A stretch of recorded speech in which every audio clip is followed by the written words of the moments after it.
Hello, and welcome back to Blood in the Sand, the Anarch table, ran by me, Mags. Tonight we have a wonderful story, but Winnie will not be here tonight due to personal reasons with the player. We hope to see them soon, and they hope that they're doing well. I'm going to introduce the characters real quick, and I'm going to introduce the characters real quick and do a quick recap.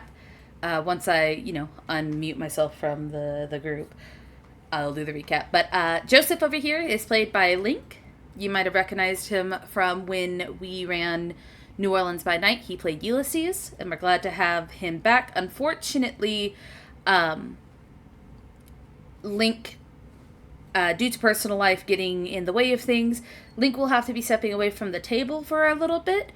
We're unsure for how long, but it's okay. We will miss him, but we will push forward and push through. Nigel is played by DK, otherwise known as Crits and Giggles here on Twitch. Crits and Giggles podcast. They are amazing and fun, and you should definitely go check them out. Evelyn over there is played by Nebiru. You probably remember them from when they used to play Inca on the WTFs, or when they played Evelyn in the original Vampire the Masquerade game. But that was on a channel that is no longer connected with us. But they did play Rosetta in New Orleans by Night for a time being. And we're glad to have them back. And then down there, Winter is played by Bilo, who is always a delight to have on stream. They used to play Reason and Jonathan on the New Orleans by Night podcast, but stuff happened with that one. And yeah, we're gonna give a quick shout out to Crits and Giggles podcast because they're great. You should follow them. They're almost an affiliate. Wink, wink.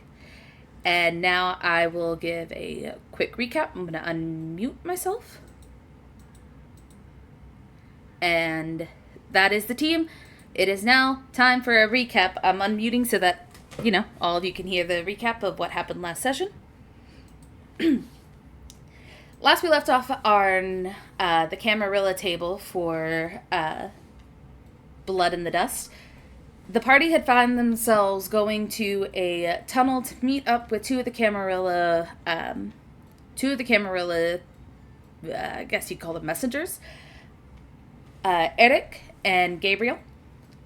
They originally called for Evelyn and Winter, but they assumed that they would be bringing Nigel, who is Evelyn's caretaker at the moment, but Evelyn ended up bringing everyone along with her as they were all worried about it being a surprise ambush. After exploring the tunnels a little bit and seeing that the tunnels winded all around, they met up with Eric and Gabriel to find that they had a request from them. They wanted them to look into the Camarillas who have been looking into the disappearances of the Thin Bloods, as Eric believed that they were incompetent at doing so and were doing it for the very wrong reasons of just knowing what's happening and then moving on and not actually doing anything to protect the Thin Bloods. Upon being questioned of why they didn't just ask Joseph and Winnie to begin with, Eric explained that Joseph and Winnie have prejudice when it comes to the Camarilla and wouldn't trust them to begin with. So they figured that they would go to Winter and Evelyn, the independent and the Anarch who strives for social justice, to maybe coerce Joseph and Winnie to help them in the process while also taking care of the Thin Blood issue all together. Joseph and Winnie had left the Thin Bloods, Keith, Kurt, and Kevin, to man the bar for the time being, only to find that they arrived back with Keith scolding the other two in the alleyway as they heard sirens in the distance. Thankfully, it was a false alarm and the sirens weren't for the club, but it gave Winnie a very big fright. while Winter and Evelyn had gone on a date with the boys, well, with the other two boys, Eric and Gabriel, everyone began to finish out their nights. Winter and Evelyn going to paintball and going to the movies, and Joseph and Nigel going to do some light snacking, stalking, same thing. Both start with S. And Joseph doing his usual bouncer job, and I am assuming looking into some of the runes that were left in the cave, and Winnie finishing manning the bar for the night. And soon everyone has set themselves to sleep for the daytime, and after a long, peaceful, quiet rest, the nightfall begins and the moon starts to rise. Can I have everyone, since you can roll both D&D dice and V.T.M dice, can I have everyone roll me a D20 so I can determine who's waking up first? Uh-oh, me forget to open up Forge. I completely forgot. I'm so glad you said it first. I also forgot to log into Forge. I'm just so into listening to Forge. what's going on that I'm like, Yeah, I need to roll it's dice. Mags' fault. You're too good of a storyteller, and that's the problem. Okay. I am not too good at a storyteller. I kept going, You also called us the Camarilla table, which That's I was the- like, oops. No, I said last we left off on the Anarch table, and they want you to get rid of the Camarilla table, right? Yeah, no, you said last we left off on the Camarilla table, and I was like, You're all Camarilla agents now. Yay! No. I don't want this. no. I'm playing both sides. That way, I always come out on top. I don't think that's true.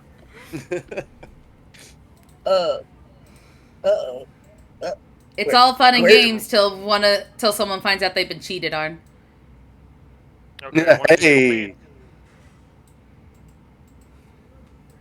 I almost forgot to turn up some people. There we go. Uh-oh. Everyone's all I turned up. can't I- find the Forge link. I rolled with advantage. I got a 20 and a 9. I didn't mean to, but it happened. I'm so sorry. May I be annoying? And thank you, Max. I forgot to save it, so. I meant to just click it. I clicked it just one time and then hit enter. No. You might have been holding either Alt or Apparently, I rolled it twice.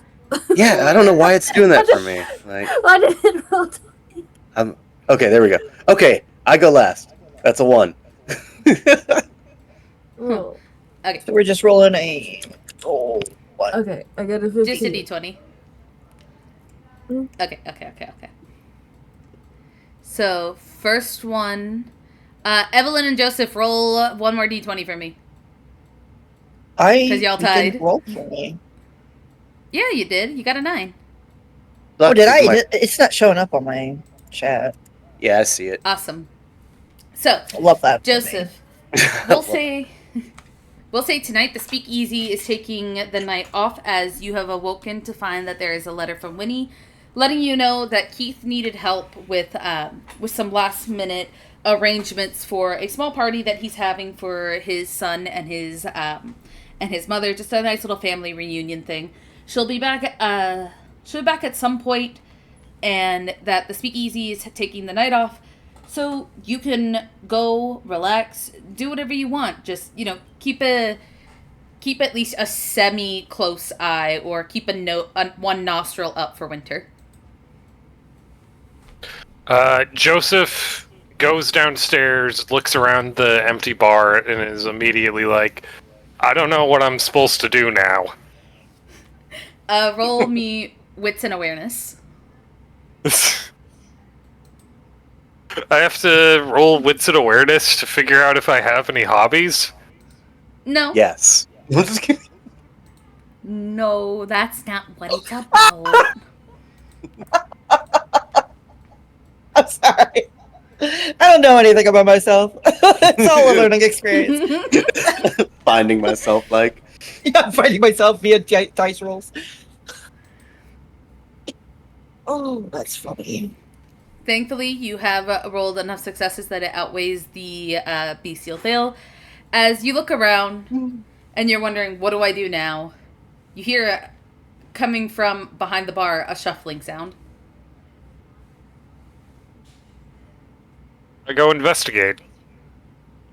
You go and you lean over the bar taking a look, and you see Keith is sitting down. Shot glasses are all around him, and he has tiny little paint set as he's beginning to paint the bottoms.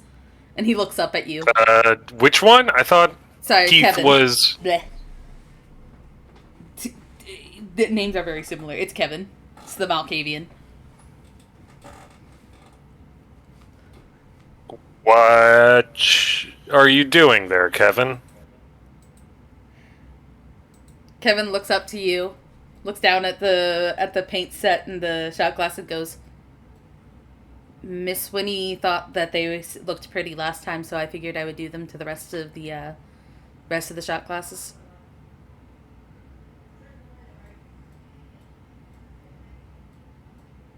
Did she actually say that? They nod. She didn't tell me to, but I figured I would since she liked the last ones. Well, all right then. The bar's really quiet. Keith tonight. is out with Winnie. Do you know where Kurt is? Kitchen. Okay. I'd stick my head in the kitchen and see what he's up to.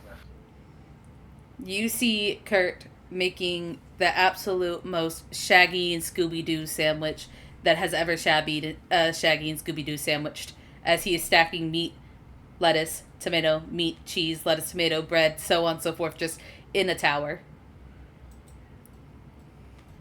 Winnie keeps the good pickles in the cabinet over there, hidden behind some old moonshine. Also, pass me the moonshine. The moment you start talking, you see his hair on his head fluff up like a scared cat as he jumps a bit and looks over. Sighs in relief that it's you.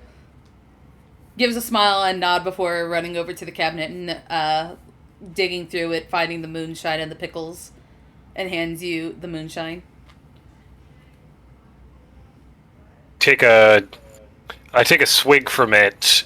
I have included in Joseph's notes that his favorite food or drink is specifically moonshine from Prohibition era. He thinks it tasted better back when it was illegal. Take a nice swig. Kurt looks up at you, watching you drink it, and begins to sign. The bar's empty tonight. Where is everyone? Winnie's helping Keith with Shindig, so she's closed the place for tonight. And now I'm not really sure what to do. Kurt thinks for a moment before signing more to you, asking you, if Miss Winnie isn't here, are you going to be the one who goes to the dress shop to scope out the Camarellas?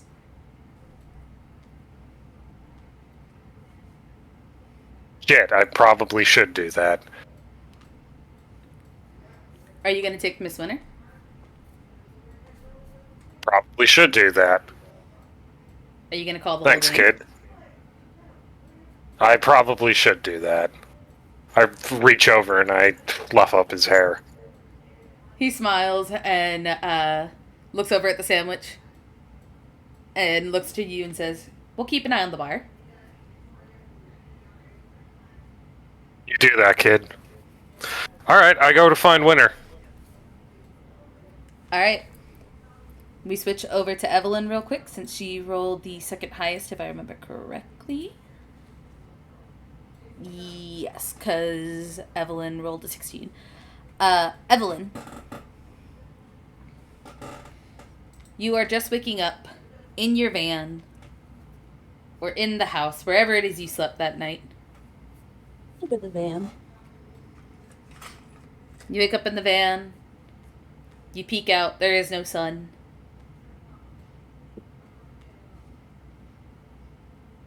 it seems to be a quiet night. Despite, all of the sounds of traffic and the honking and the insects around. It's still a relatively quiet night.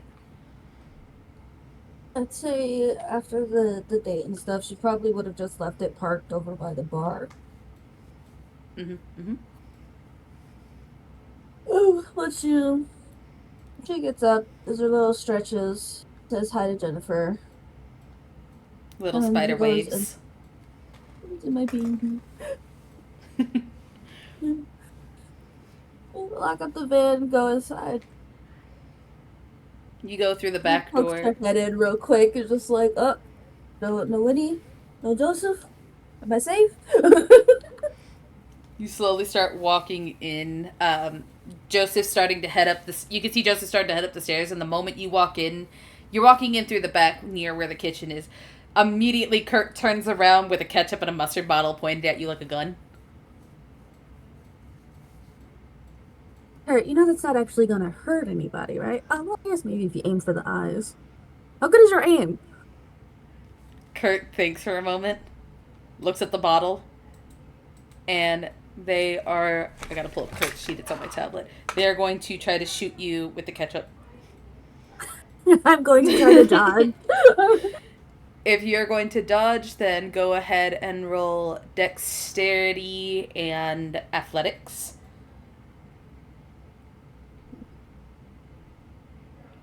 As I grab Kurt's sheet. Oh, he's got no firearms. As he's rolling dexterity and firearms. You manage to, because he got no successes. Kurt doesn't do well with firearms. As he shoots and you see it coming towards you, you immediately just dodge out of the way. And Kurt blinks a bit before putting them down and signs to you, not very well. Yeah, I see that. Okay. So you need to practice your aim, but preferably not on your friends. He shakes his head and holds up two fists, letting you know that Joseph's teaching him how to fight. Oh, okay. You should still practice your aim anyway. It's good to have a ranged option. Anyway, where is everybody? Why is it so quiet? He lets you know where Winnie is and how Kevin's behind the bar and Joseph's heading upstairs. I was gonna go upstairs and go grab Winter, but now I'm not sure I want to. They sign, why not? Who else is here? I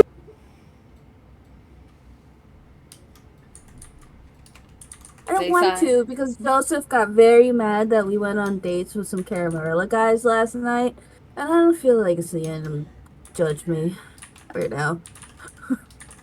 See, they think for a moment and they hold up a bottle of moonshine to you. Thank you. Take it and take a sip. Ah, fuck, that shit burns. Evelyn, the only time you've ever had this is during Burning Man. God, I remember why I don't drink this shit anymore. Whatever. Take another sip. Okay. He pats you on the shoulder and motions you out of the kitchen because he doesn't want to share his sandwich. You can tell the sandwich is like almost as tall as him, as you see him like very specifically positioning himself in front of the sandwich as he leads you out so you don't see it. I'm just gonna, quickly take a picture of him and the sandwich. I was like, okay, before you eat this, you have to let me know. I need to record this. Because this is gonna be hilarious. He just looks at it and signs, "You should find Joseph." Before he goes back to his masterpiece. I start heading upstairs to go to Winter's room. Alright. Highest roll after that was Winter. Winter, you're just waking up. How does the Winter wake up? She's like flopped on her back on her bed, wearing a ratty t-shirt and underwear. That's it. First thing she does is blindly slap her hand all over her nightstand to find her phone, pulls her phone to her face, opens up her text messages, and immediately starts texting someone. You have like 9 missed texts and 3 missed calls from Nash. She opens them so they get the red notification, then she goes back to texting someone else. Soon there is a knock on your door. She groans, rolls out of bed, and shuffles over to the door to open it. You open the door and you see Joseph. I probably should have put on pants. I thought it was Evelyn. Joseph just shrugs and offers you the bottle of moonshine. What time is it? What time is it? It is around 6 p.m. when night starts to crust over Albuquerque. Around 6. She wrinkles her nose and shakes her head. Nah, I don't drink this early. If I drink this early, I plateau later on in the day. Oh, in the night, sorry. Fair enough. Joseph takes another swig. When he's out helping Keith with something, Kurt and Kevin are gonna hold down the fort, but we're not opening tonight. Rare night off. What's the occasion? Well, it's not quite a night off, since Kurt reminded me we need to go do our Camarilla business.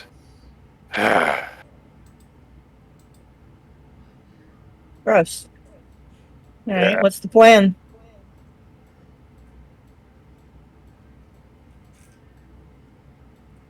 Sorry, Mags, I'm trying to remember what the plan actually is. Eric had asked if y'all could go. So y'all each got information on. Well, at least Evelyn and Winter have folders on the Camarilla table. You're supposed to be going to scope out Rowan O'Malley, who is a Tremere. Who Tremers are known for their the dangerous magic that they can wield. You recognize the name Rowan O'Malley because Kurt and Keith had told you that she had visited the Speakeasy once before a few months ago. While you've learned about Glenn, who Nigel knows. They're German, they're very secretive, and where their haven is, they're not 100% sure. They just know that he works for whoever has... He's an independent, so he works for whoever has the most to offer. You know Reverie Love because she is a... she's a Malkavian. The picture looks familiar, but you're having a hard time putting your finger on who exactly it is. And Eric said to be careful around her, for she is an amazing liar. There is... and her ideals don't seem to match up with the Camarillas in a very suspicious way. And then the last one was Ollie, who they don't have much information on. He's a Malkavian, and despite how old he says he is, he seems to know little to nothing about what it is a Camarilla or even a kindred is. So he is a wild card, and the only one who seems to be competent enough in the group would be Rowan and Glenn, though they don't know how competent they are, considering they have been working on this and have gotten, from what they understand, nowhere. So they asked if you could go scope out them, and you have the address to Rowan O'Malley's dress shop. And yeah, you're meant to go speak with her. Oh boy, that's a lot of names to keep track of now. Oh boy. I will do my best. Um, so we're supposed to be working with these guys, though, right? At the moment, you've never Yeah, met them. At the moment, you've never met any of these people. You just know that the Camarilla boys have told you they are incompetent. They think that they're going in to look into the Thin Blood disappearances for all the wrong reasons and not the right reasons of, protecting the Thin Bloods. Evelyn, this is when you will start making your way up the stairs and see them door open. Can I try to sneak up behind Joseph? Roll me dexterity and stealth. Should I roll wits and awareness? Yes.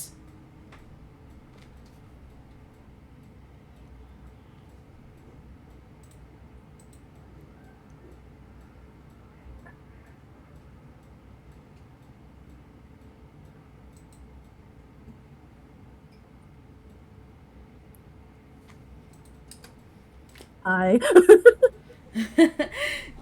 Joseph, you're over there and you're talking with Winter, you're trying to figure out what the plan is, and just out of the corner of your eye, you feel the hair on the back of your neck stand up, and right next to you is Evelyn. You don't know how the hell they got there so quickly, but it's not like they snuck up on you. It's more of just they're just suddenly there. Like when I sense a Taking sip of my presence, moonshine. when I sense a presence, I like turn and like flash my teeth, and then I see it's her, and I'm just like, "Hey, kid, oh, it's you. Don't do that, please." He just smiles up at you. Don't do what?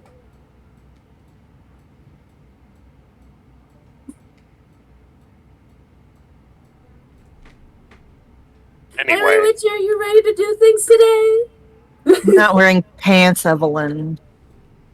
She leaves the door open as she shuffles over to her bag, which she still hasn't unpacked because she is just that girl. And that's real, yo. yeah, she just lives out of her duffel bag. Winnie pointing out, dresser right there. It's like, nah, it's fine. It's fine. Duffel bag and hamper. That's her dresser. She drags on a pair of kind of old ripped jeans, and then a pair of socks, and shoves her boots on. She doesn't change out of her shirt, and then shuffles back over after getting her wallet and everything. Okay, ready. All right. So, what should we do first today? Should we go check out some more haunted spots? Because honestly, that theater from yesterday was so cool and spooky. Or should we go check out this Thin Blood stuff?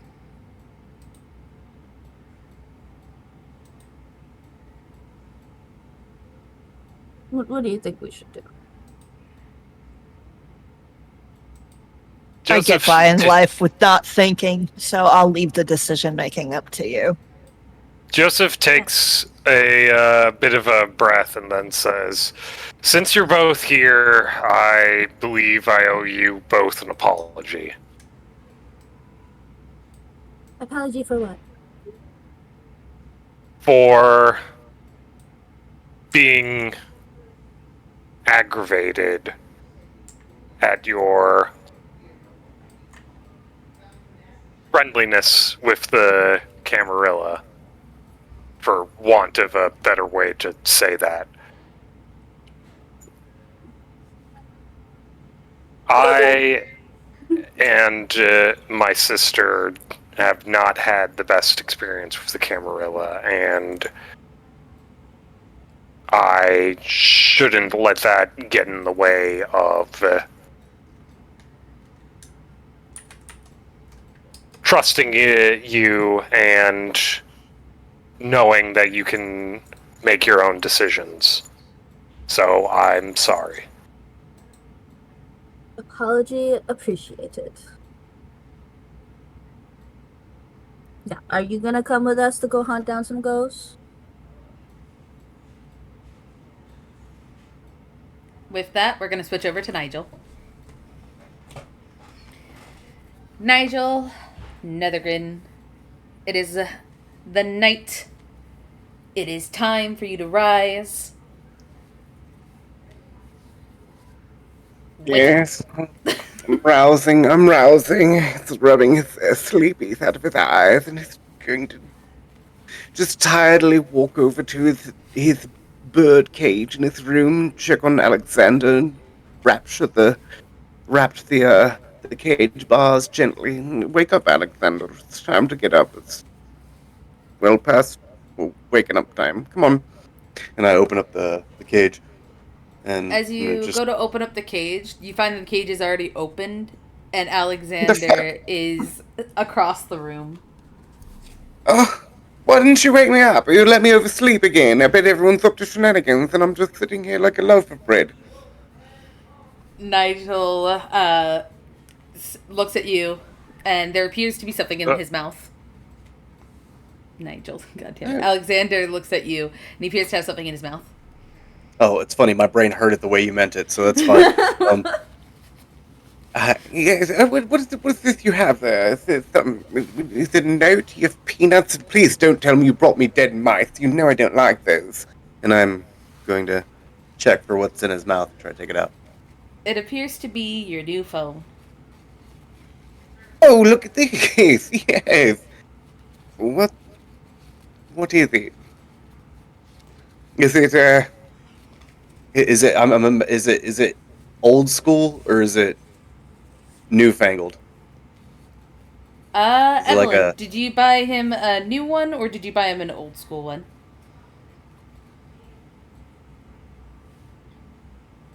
For a phone wise, I would have gotten him a new one. Alright. You, At the very least, it's a touchscreen, you know. you pick it up and you look at it. Slab of glass. And you see it tries to recognize your face, but it doesn't seem to work. It's looking at me. Let me It just. tries again. Let's start. Doesn't work. Yeah. Well, I have to figure out what this is. Alexander rests on your shoulder and looks at the phone, and it recognizes his face as it opens up. Oh, what a clever little puzzle this is. You better not leave my side or I can't get into my phone, my little babies. I'm going to open it up and see. Well, I guess whenever it lights up and it's detecting my face, is there any sign of like notifications, anything like that? Yep. There seems to be a text message. We have texts. Let me just open those up and see who those are from. As you open it up the way Evelyn showed you how, you do see on the screen it says that you have received a text from what is it? Who's their name? Abraham Lincoln. No. You have received a text message from George W. Bush. Aaron, what does he want again? I'm just kidding. Again? Is he asking for nudes again? Why is he like this? He's so close to death. Just leave me alone. You see, it is from Daddy. Oh, Papa, it's Daddy. Look at this. I guess Dotty's gotten a little more tech savvy than I have. You see, it appears to be a picture of your mom and your dad sitting down in in a very old-fashioned portrait style as someone takes a picture of them for you. As the text message reads, "We're missing you. Hope to see you soon." The investigation seems to be going into a cold lead, so we're thinking we'll have to regroup at some point. Bringing back many souvenirs for you and Alexandrite. Well, Alexandrite. Alexandrite. Yes, oh, look at that. They look so good, don't they, Alexander? They're prim and proper. We should return the favor. Let them know how we're doing in the form of a selfie photograph. And I would like to spend an elaborate amount of time trying to recreate something classical and thematic with Nigel's energy to being like posing somewhere in the house, maybe arm up on a fireplace, and like he's doing a montage where he's having Alexander man the phone and take the photo as best he can while he poses up either on the fireplace and then one in the chair doing the thinker, and then like he's getting some options so he can send something back to let them know that the house is being well maintained, and that there's a guest staying there if it's assumed that in this time that has passed, I hadn't let them know by other means. I would say you would have let them know via the bat system. Yay! Because I wanted my bat system to be canon. We have messenger bats. But go ahead and roll me. It's going to be three different sets, but you don't have anything in technology, so just roll me intelligence and animal kin. I was going to have you roll technology, but you got none. I mean, I can be dumb, but no, I'm just kidding. If you're trying to and- get Alexander to take the picture, then animal kin. Okay, bet. And then you said I like that in here it's spelled Ken, Ken, and not Kin like Ken. Yeah. It's spelled like the Ken. name. So it's skills first, then attributes is how you have to do it, right? Yes. Okay. Skills and attributes is going to be intelligence. Yes, confirm it. Roll it. Alexander has made it his life mission to ensure that you look great. You don't know how, but he's managed to learn how to do filters. He's got filters. Let's go. Put some sepia tone on that pale ass. Okay. At one point, you're sitting down and you're scrolling through the pictures Alexander took, and you're like, yes, okay, good. Why am I a chicken nugget? I look like a burnt chicken nugget. He has put many a different goofy filters on you for a few of the photos, such as chicken nuggets, big anime eyes, hair at one point. I think I'm going to send them the anime eyes. It's absolutely sending that, being like, tweaking out of my mind. Just kidding, it's the filter. Alexander's learning phones. And then tell them the house is still in good standing. And please come home soon. It's very lonely, very cold. As you send it, you do realize that with the time zone difference, they would be asleep at this point.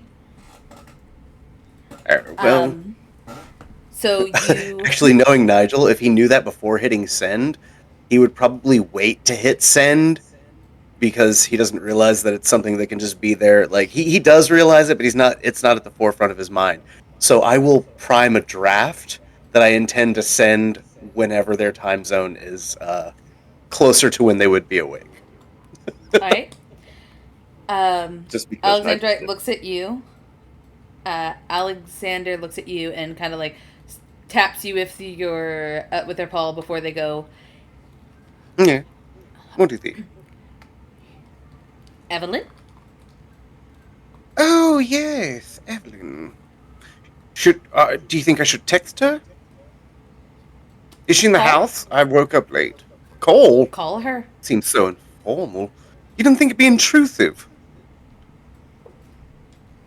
See Alexander ponder this for a moment before they reach over with their little birdie feet and they set you to call Evelyn. Oh, ever the indecisive. Look at you. Thank you. Can you do the speaking phone? How I can talk to him without putting it on my face? I don't want the germs. See Alexander fluff up and smack you with a wing before going, no germs. Alexander, clean. Not your germs, silly, but, just phones. I've heard tell the... Okay, I won't... I put the phone up to my face. I'm sorry, lovey, and I scritch his chin. He enjoys the scritches. Evelyn, your phone begins to ring. I don't think you ever sent me the playlist for what the ringtones are. Individual ringtones. It is just the basic default ringtone. Oh, can't it just be like Bach's Toccata Fugue in D minor? Just the...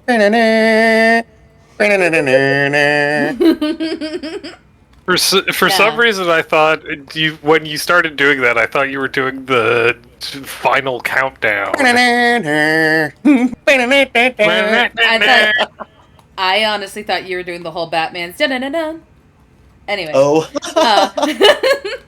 Anyway, I'm giving it that. It's like, oh god. Evelyn's boring this way. Evelyn, your phone rings. Yep. She just can't be bothered, you know? I look to see who's calling. It's Nigel. Oh, who'll answer the call, put in a speaker. Nigel, ghost hunting today. Wait, ghost hunting? Are we actually doing it? Because you stood me up last time. You said we were going to do it, and then we didn't, and I was so bummed because I wanted to hunt ghosts. Yes, we're gonna go ghost hunting after we go check out one person. Ah, boom. One And is it going to end in another date? With me driving home by my lonesome? No. It's not gonna be a date. We're gonna just pop in, see, what they're like, and then we're gonna go ghost hunting because I want to go ghost hunting. I really want to go ghost hunting. It seems preposterous, but I could be made into a believer. Right? Vampires exist. What the hell? I'm pretty sure Nigel does know ghosts exist. Yeah, he would be playing dumb if he did. I was like, Evelyn doesn't know because she doesn't know much about the supernatural world, but I'm pretty sure Nigel knows. He doesn't want to steal your fun. He's like, no, Right? let the reveal be the fun.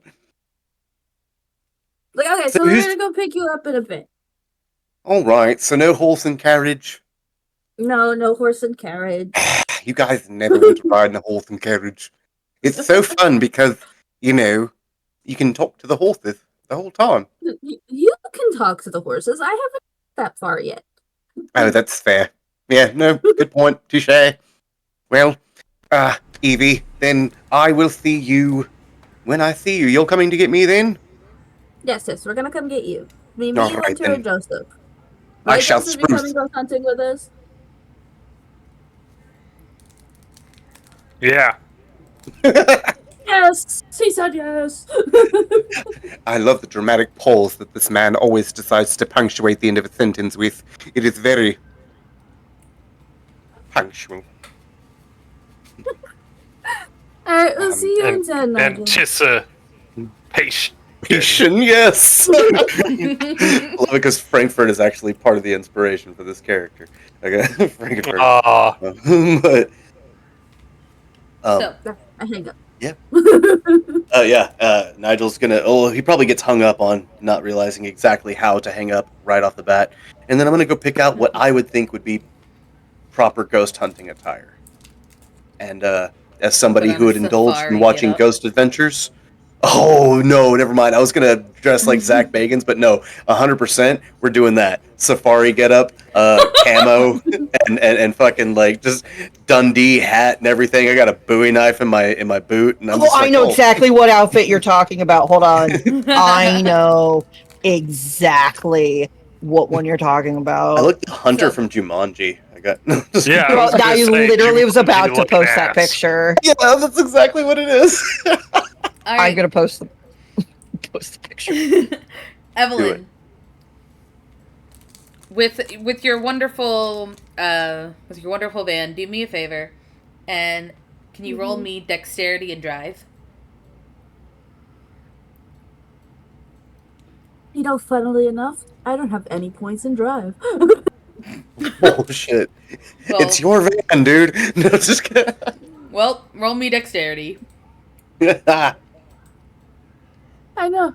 I don't know why I don't have anything in drive. I really, you know what? When I eventually do my sheet, I'm going to fix that. Hey, Here, that's literally I put it in embed chat. It's loading. So, Evelyn, that's literally it. you start making your way over, and you don't get there quickly. It takes what normally would be a 30... Speeding. I'm not speeding. Yeah, what normally would be like a 30 to 45 minute drive from Winnie's to Nigel's. It is almost like an hour and a half, with traffic just getting so bad and you don't know the back roads just yet. And Joseph's not really sure about the back roads. and how to get away from the highway, as normally he takes the more scenic routes. As you pull up to Nigel's home, big fancy home, big old gate, lots of gargoyles on the manor. Joseph, this is the first time you're seeing Nigel's house. Impressive. Oh, you haven't been here before? I don't get out much. Ironic. Park up the van. The gate opens up. Nigel, you hear a honking outside. Oh, I believe that's them, Alexander. They're here. Point Alexander out. comes flying over with the matching hat. Yes. Fuck yeah. Let's go. Oh my god, you look better than I do. Let's go in safari. We come running out in full fucking safari gear. We're ready for ghosts. Yeah, I'm kind of looking on my arm out the window, you know, trailers are just looking at him and was like, you know, we're not going chupacabra hunting today, right? Next week. We're hunting. This is hunting attire. Trust me. Just hunting in general? Okay. It blends into most environments, and we're in New Mexico. It's all tan themed, you know. We just Except, slink you know, into. we're going into an urban area, in which case you will stick out like a sore thumb. I will turn invisible. Okay. I mostly just want to look the part whenever I do make an appearance, you know, say it with a splash and all that. You will most definitely steal the show. Well then, I will hop in. Is anyone? I assume that Joseph is riding shotgun. That's a good question. Joseph, are you shotgun or is Winter? Or are both of you just in the back? Oh, I forgot Winter was there. It was all quiet. Yeah, Winter's just like laying in the most back seat, stretched out against the seat, smoking her vape. Hell yeah. I am imagining... Joseph's sitting in shotgun then. Perfect. Then Nathaniel's gonna hop in because presuming that this has a front seat, back seat, and then back area. I'm gonna hop in that middle section there. I am imagining that that as you're hopping in the seat, I'm just imagining as you drive down the highway, Joseph sticks his head out the window. Yes. Chomping at the air. Cheeks just flapping. You know what? Absolutely. So Joseph hates being compared to a dog, and this is in universe. Joseph hates being compared to a dog because he'll insist he's a wolf, not a dog. He's not a tamed animal. He's not a pet. Joseph absolutely has dog mannerisms. Hell yes. And you can and should point them out when you feel like it. Evelyn, as you get to the highway, the traffic seems to have cleared up. You're cruising down along, and Joseph's head's out the window. The very stoic, normally silent type is now head out the window, enjoying the air smacking him in the face. Don't say nothing. Don't say nothing. Don't do it. She's like muttering to herself.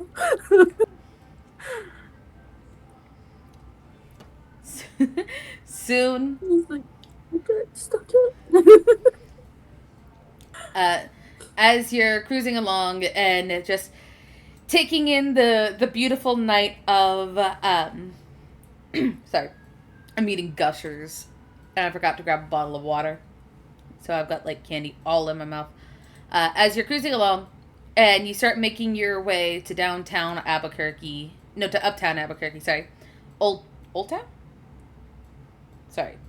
International District. You're making your way to the International District where the international cuisines, markets, and such is just all over the area, which is also more of a Anarch area, to be funny enough. You all managed to pull up to the just site Or is everyone else underdressed? Yes, everyone else is underdressed. You're the only one who's doing great, Nigel. I knew it. Crap. You pull up to a nice little dress shop. There's beautiful wedding dresses and such in the windows. And it seems to still be open.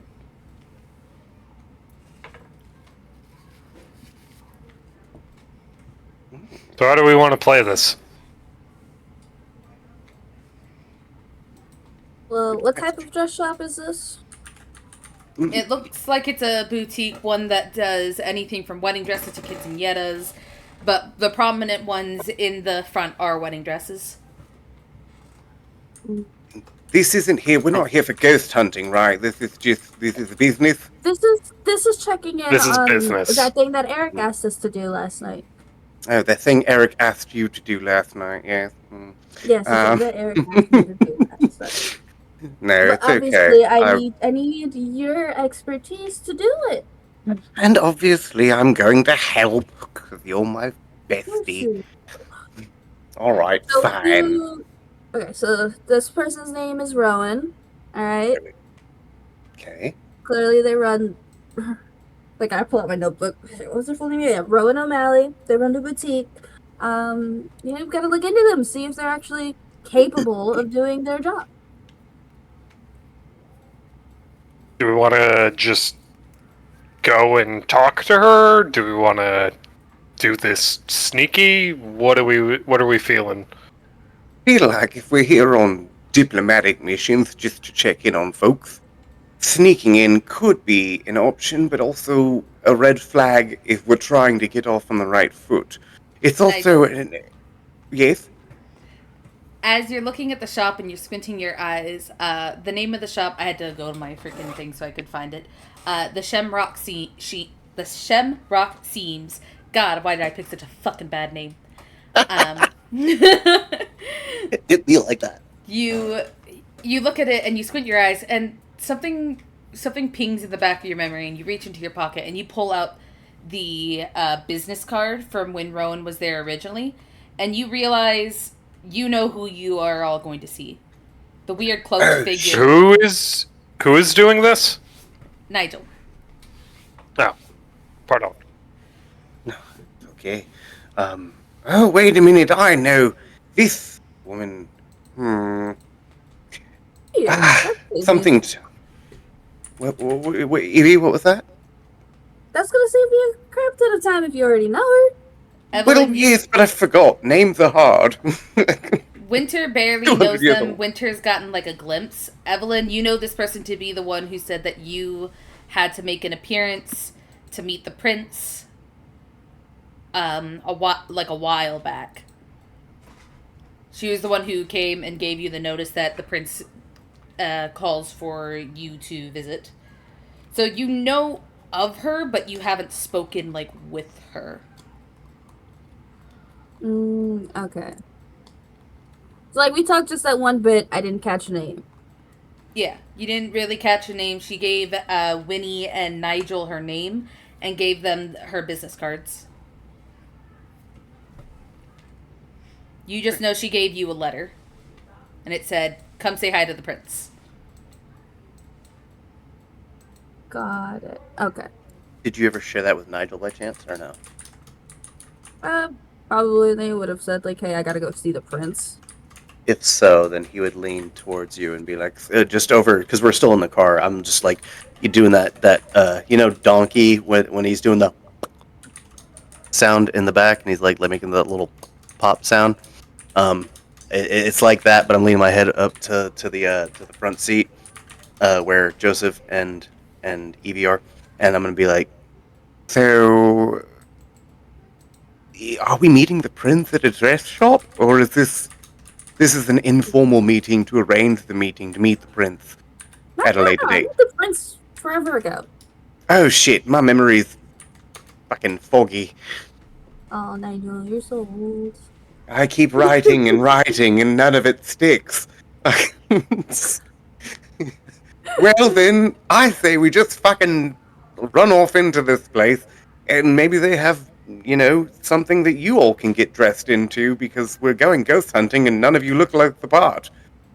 I don't think dress shop is gonna have ghost hunting attire. You know You what? don't know that. Ghosts run around in gray taffeta dresses. There might be something in taffeta. Uh-huh. Hey, Winter, how old were you again when you returned? 19. You wanna pretend to be 16?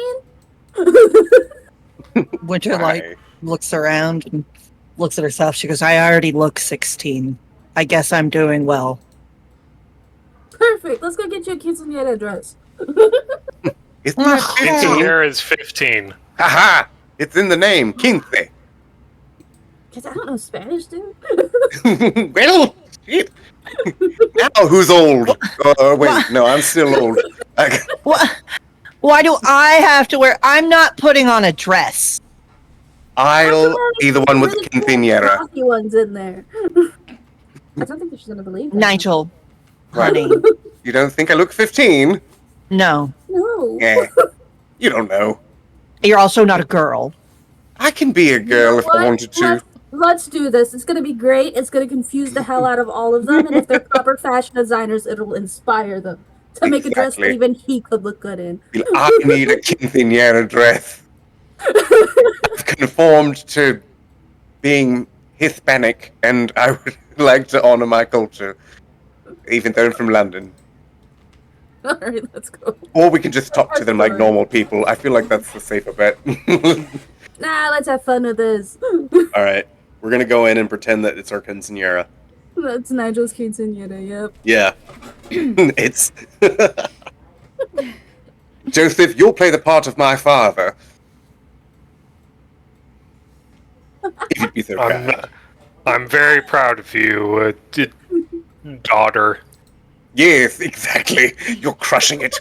You could be in the cinema. No wonder your sister's a gifted actress. It runs in the family. That it does. And on all fours. Alright, let's go. Let's go before we lose Alright. ourselves. Yeah, we're all getting out of the car. We're all approaching the dress shop. Nigel's going to do a quick scan of the neighborhood just to make sure there's nobody peeping us while we're going in here. We're all being goofy, but he ain't. It ain't his first day on the job. Go ahead and roll me wits and awareness. Oh, just give it to me. No, I'm just kidding. I'll roll witness and awareness right now. You I'll find a let penny on the street, and that's what I give to you. All day long we'll have good luck. Just kidding. No, I don't want to do that. Let's do for real though. Roll it. Roll it. Oh no, that's not bad at all. All right. You peek around the area, looking. You feel something touch your shoulder, and it's not real. You know it. It's in your head as you hear whispering in your ear. Why are we doing this? We could go in there, and instead of doing a quinceañera dress, we could bathe the dresses in blood. All we have to do is just take a quick bite of every single person in the room. Every single Okay. one. Okay, I hear your bite, everybody, and I raise you one. Shut the fuck up. Okay? And this is respectfully. It's meant as respect. I know normally you help me on the hunt. This is not a hunting moment. We're going to get schlackered if we go in here and start biting at camarillas, okay? I need you to control yourself. Not Decorum, all of them sir. can be Camarilla. Some of them have to be mortal. Well, if we see a mortal worth eating, then we'll snack him up. But I don't think that under the cover of broad view in front of everybody is the best way to go about it. You're no fun. I'm plenty fun. You know this. I will feed. Calm yourself, and it will happen. Help me find someone worth hunting, and we'll hunt them together. This is the But worst stop with it. quinceañera ever. And the voice fades. He doesn't know a party. I like to think that all of those times that I have those monologues with my beast that I'm doing it out loud so everyone hears. It's not a disclosed thing where I'm just like, Lovely. Okay, that's yeah. what my He's looking thoughts. at you like you're fucking crazy. Yeah. No, it'll be the best quinceañera you've ever seen! And I storm towards the doors, just shouting at the sky. You don't see anyone watching you until you start making your way towards the door. When you see a blonde girl with green eyes, some pink streaks in her hair, wearing a fluffy sweater, look towards you, very confused as you storm in and announce this will be the best quinceañera. As this In my safari getup. this very surprised young lady. Do you have your mask on? Oh man, yeah, I do. Looks at you. Flip And a coin she- for it. Oh, you know what? I should. I'm gonna roll a d12, and odds I have it on, evens I don't. Odds I have it on. All right. Less comedic answer. Okay. Yeah, we'll take it. All right. So I have my mask on, all boring like, but I'm still saying that. The Merry Mother, this will be the best quinceañera anyone's ever seen! As you burst the door open, the girl looks to you. And she's just nervously sweating as she just kind of says in the most quiet voice, the spirit Halloween's not here. Oh.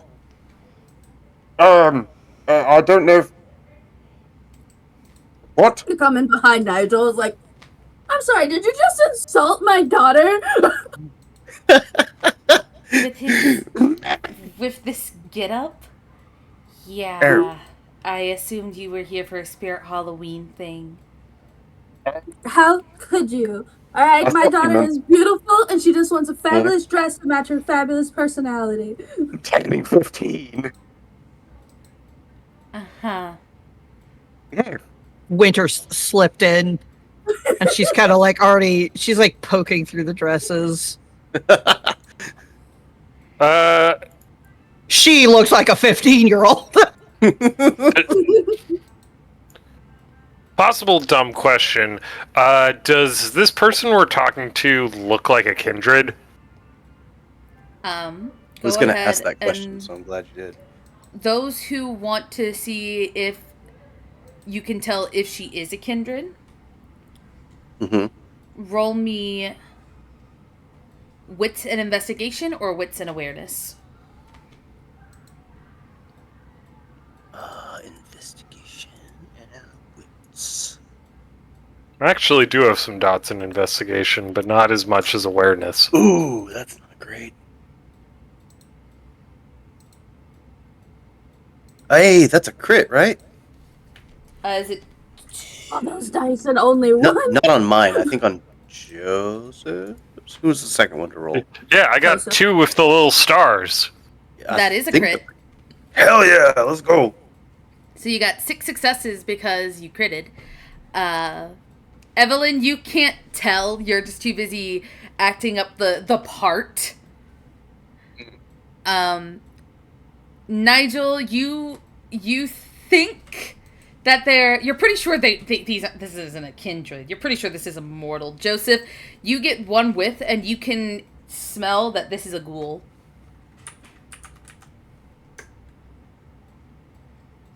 Oh, We'd like to talk to your boss, if that's all right. Mm. You don't want to upset my daddy. He's a very powerful man. Huh. That's right, honey, you tell her. Yeah, I say, leaning on Joseph.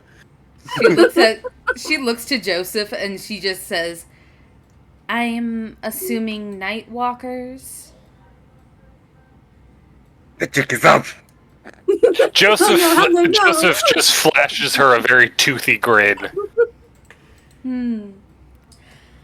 All right.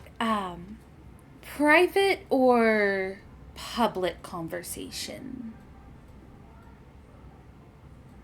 Private, it's very hush-hush. Yeah. All right. Well, I will seat all of you here in the back in our consultation room. Is Hot Topic over there with you? How dare you insult my sister like that? Do you make snide remarks about everyone you meet? Yes. Those who Well, it's have not as much of a bright personality purple. trait as you think it is. Wow. Oh, great for you. don't insult her, Joseph. She would have to have personality traits to begin with. Damn, double whammy! Me and Wow. Nigel like, ooh. You're going to need Neosporin for those burns. She looks to you all and goes, "Wow. You're all so witty." And she starts walking to the back. I have 3 points in wit. As you walk to the back, you start to make your way through. You do pass by a boy with. He seems to have semi-short cropped hair. It's a little bit longer in the back. Not quite a what are they called? Not afro. Mullet. Not quite a mullet, but more of like a I think it's called a ducktail. I think it's called ducktail. I'm googling ducktail hair. You're just gonna get a TV show, man. Oh yeah, no. I see what you're talking about. This looks like what if you chopped off the ugly part of mullet? Yeah. No offense What to he's people with got? mullet. He's got a fucking. He looks like one of the kings from Fallout. He's got a bit of darker tan skin as he looks to you all, and he kind of like blinks a couple times as you're leading him all as you're all being led away, and you see him like taking a mental note of each and every single one of you. Joseph, you can also tell that this is a ghoul. Hmm.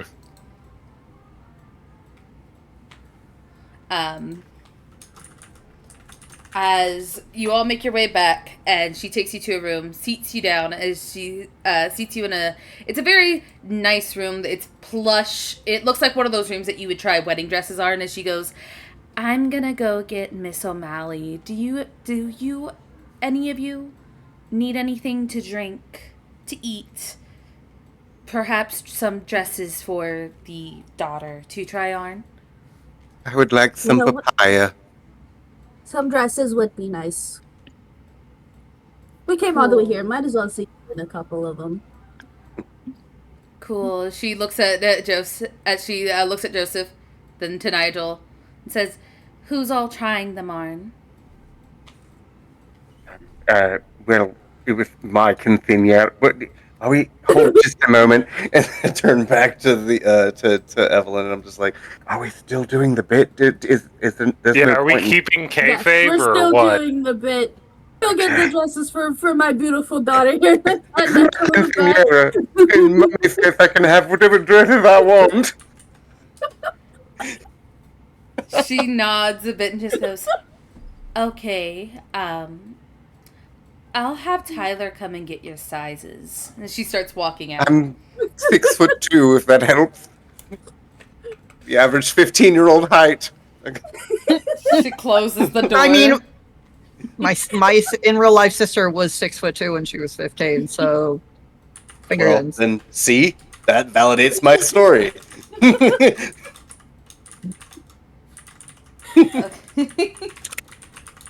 This is gonna be great. Oh my god, I'm gonna get so many pictures. I'm about to make the worst first impression with Rowan I've ever made with another person in my life. Like, hi, I look like I'm hunting people for a quinceañera. Like, what? After a few moments, the one with the ducktail starts to walk in as he looks to all of you and goes, "So, which one is the quinceañera girl?" It's me. I'm the quinceañera girl. Alright. He walks over and he starts, he puts you on the little pedestal. He starts measuring you, takes out, measuring tapes and such. It looks at your elf and goes, "Is there any possible way that you're comfortable with maybe putting on something in the back that could give us more of a figure form?" You don't like my It's hard safari to outfit? measure. But yes, no, we can probably do something like that, yes. Just don't make fun of me. My boobies haven't come in yet. And I will go to the Trust back me. and pick out something more form-fitting. Trust me, dear, if you're a 15-year-old girl like you say, I lost his accent. Trust me, if you are a 15-year-old girl like you say you are, then I will be waiting out here. Okay, very well then, yes. Yes, I'm a minor, don't look at me. And I run to the back. I could have was just standing there next to Joseph, trying her best not to just full on laugh. Nigel's just having fun You playing can, pretend. Joseph just looks at you and says, "You can laugh. I don't think it'll affect anything Any at of the this point." Not yet. Not yet. I can't do it until he puts the dress on. I'm hoping that they have something skin tight and in latex in the back that I can just slip into, that I can come out. Be like, Yes, A I'm ready to be latex measured. quinceanera dress. well, no, because he said he wanted something At this form-fitting to time get my of measurement. day, in this part of the country, They have localized latex entirely back in your there, kitchen. It's, you never know. I've seen Hellraiser like 3 times. It's possible. Anyway, Why does it So- end with a skeleton dragon? so as you go to the back and you're getting changed, Tyler looks to everyone and goes, "So you're here to speak with Miss O'Malley." Yeah, here, talk to your boss. They nod a bit as they go, "All right. Well, is there anything I can help you with in the meantime?" I need you to find the frilliest, most puffiest princess dress you can. I'll make Science. sure your, and he does the quotation marks, daughter is the prettiest one at the party. Yes, she just looks like the absolute bestest princess. Okay, I need to take a million pictures. Can't talk right. Nigel's in the back when this conversation's happening. Winter and Joseph, how are you feeling? Is there anything you want to ask this guy? Anything you want to say?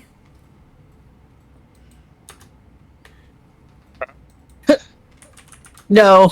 she's No. honestly, she's like just going, there's so many pink dresses. You don't have enough like dark colored dresses. If you want the dark colored stuff, dear, then it's going to be further in the back where we don't have so much light. It's the gothic area. She immediately goes over there. You walk out of the room. Leaving your friends within the confrontation room. Confrontation? Consolation room. You're gonna leave the scene, below. Don't leave yet. Don't leave us. Just ask him to bring you some examples. So, as you go out and you go to look, you walk past a 5 foot, I think she's 5'5", if I remember correctly. Rowan is 5'4". A 5'4" female with, despite how everyone else has met her, this is a very different version of Rowan. It looks essentially like her profile, her picture, where she has her big glasses on, freckles on her face. Half of her hair is, will do a purplish color tonight. And the style that she wears is more pastel colored than what she wore when you originally met her. And you didn't really get to see her face, so you're not quite sure who this is as they pass by you and they go, "Are you the one that I'm supposed to be speaking with?" Would you mind terribly posting a picture in chat, Mags? Of Rowan? Yeah, if you... Sorry. Give me one moment. This... No, you're good. I also have a picture of Tyler. I wasn't able to find one that was exactly. I'll probably have to end up drawing him. But Winter, you do know. Bella, stop yelling at the orange cat. Sorry, my dog hates orange cats, and Yelling Jamie in keeps trying to cursive. sit on me. Jamie keeps trying to sit on my lap. So I'll post a picture of Tyler and Rowan. This isn't exactly how Tyler looks, but it's close enough. Hello, Tom. Oh, he's a fucking not look like Bosuzoku from Yakuza, Yakuza. 0. He Hell does yeah. not look like the type to be working in a boutique. Okay. I want to hit this man with my car. I want to hit this man with Rowan- my face. So Rowan looks up at Winter. Is there anything I can? Are you the one that I'm supposed to be meeting? Who are you supposed to be meeting? I'm not 100% sure. They said that there was a bunch of night walkers, meeting with me in my constellation room. My constellation room, and one of them was described as gothic. One was described as tall. The other one was described as colorful, and the other one was described as concerning. I hope I'm the concerning one. Winter like I turns away from the dress that she's looking at and looks at Rowan with like the shittiest teenager, like, "Are you stupid?" expression. No, you're not. You're not at the dress No, is just it- yet. You had walked out, Oh. and as soon Oh, as you okay. started to walk out, you ran into Rowan. Oh, okay. And because retcon the dress. And she goes, "That is the shittiest description of people I've ever heard. Literally, they didn't give you any more identifying features, like the gothic one has this color hair, this color eyes. The tall one is this kind of night walker. They just said gothic, tall, colorful, and concerning." Well, they said a couple of other things, but I prefer to keep things more professional and business. Are you one of them? Okay, or okay. Yes, you- I am. I am one of them. I was just more concerned, I guess, that you were given such vague descriptions that anybody could fit those descriptions. But if there's more you're holding back, then that's totally understandable. Like, I get it. But yes, I'm the gothic one. I would assume Evelyn is the colorful one. Then Nigel is the tall one, and Joseph is, I would have to assume, the concerning one. Yes. So, Joseph is the one that's Joseph's walking the tall around one. looking like he's on a safari. Okay. Switch it around. Joseph is the tall one. Nigel is the concerning one. Wait, Yes. Nigel, Evelyn. He's weird. That's all I'm gonna say. He's weird. Eccentric. I know you. Haven't we met before? She kind of like looks at her a little bit, and she's like thinking back. I think we spoke like once back at Winnie's bar. Ah, you are the new kindred that came into town. Yeah, I was still having a massive attitude adjustment in that time, so probably wasn't a great conversation. To be fair. Not sure. We didn't really speak all that much, but Rowan O'Malley. And she holds her hand out to you. And she takes her hand. Winter Thompson. She shakes your hand as she looks and goes, "Are you going to be joining in the conversation, or are you going to go take a look around?" Well, the onus of this job actually falls on me and Evelyn. Joseph and Nigel are just here to kind of back us up. So yes, I suppose the leads of this will be Evelyn and I. She nods as she says, "If you want, I can ask them to bring in some sample dresses for you." I mean, I'd like that, but she looks over her shoulder, like where the others are in the other room. I have a kind of reputation where I'm like anti-dress. Well, You know, we do more than dresses. Gotta play up the whole punk girl stereotype. And if you show off that you like girly things, especially around Winnie and Evelyn, they will pounce on it like a starving kindred. Well, we do more than just dresses here. We also do suits, and we do other clothing that, if there's any kind of special requests that you have. Oh, I don't look good in suits. And she kind of motions at herself. I'm an A cup. I got no hips. I got no ass. I will look like a boy in a suit. So, unfortunately, I am very hard to dress. She thinks for a moment as she kind of looks around and goes, uh, kind of like, you see her kind of like lean a bit as she's looking at, behind her. As she goes, Kathy, do me a favor. And the blonde comes to you as Rowan whispers something to her as Kathy walks away for a moment and immediately comes back carrying. It's in like one of those. Dress bags. Yeah, the dress bags. As Rowan like motions to the door next to you, it's right across the room. She goes, "If you want, you can try this one on. It's not as feminine and girly, but you know, it might work."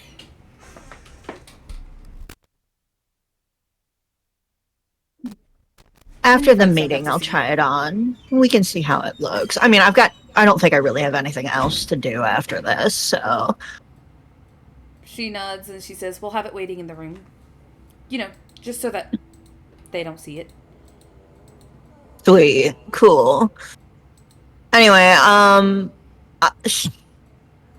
before this interesting idea goes any further, should I go tell Evelyn and the others that you're ready to meet us, or do you still need some more time?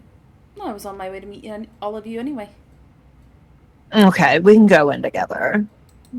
She nods and she walks in. Tyler had gotten the measurements, walked around both of you, and had started bringing dress bags to the back. Out of curiosity, have you picked any dress that you want uh from this DK, or do you want me to grab something? Oh, 100% you grab something as long as I can come out of the back going, can somebody zip me up? And that's all I want. You know, when I invited these people chat to this game, I talked about how we were going to be having like this real serious gothic vampire style game. Anyway, let me go look at quinceañera dresses real quick. I'm very serious. I want my dress. I got I was promised a quinceañera, and I will have We it. need to see our beautiful daughter in her quinceañera dress. I deserve this. Oh, My life's goodness. fucking boring. Getting So drunk on mimosas in the back. as everyone begins to head in,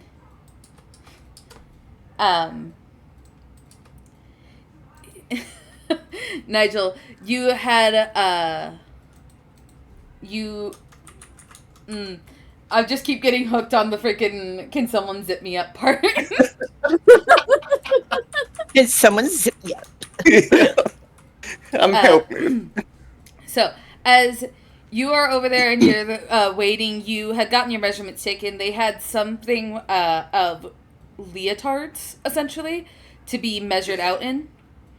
And you see that each one was had the sizes in there, and then a hamper for anyone that you have used. In case, you know, that one didn't fit, so I'll go ahead and, like, replace, drop it in there, grab a different Okay, one, so try it on. I'm not fully on trying on dresses right now. I'm just slipping into something form-fitting so I can get my measurements done, right? No. So Okay. as you were getting all of this done, you had tried it on. Tyler came in, started doing the measurements, and looked to you, and he had asked, "Do you want dark or light style?" Light, if possible. Something that screams springtime, the bloom of essence, the becoming of a woman. You know, not something such brooding and neglectful as darkness and navies and all that. Something Hey, that says. After a while, they had ran back in and held something out. Walked out for you to go for you to get changed, and as Rowan and Winter walk in, this is the outfit that Nigel. This is the dress that Nigel walks out in. It is a extremely puffy in the skirt, baby blue dress with pink roses. With pink roses adorning all of the edges of the lace with the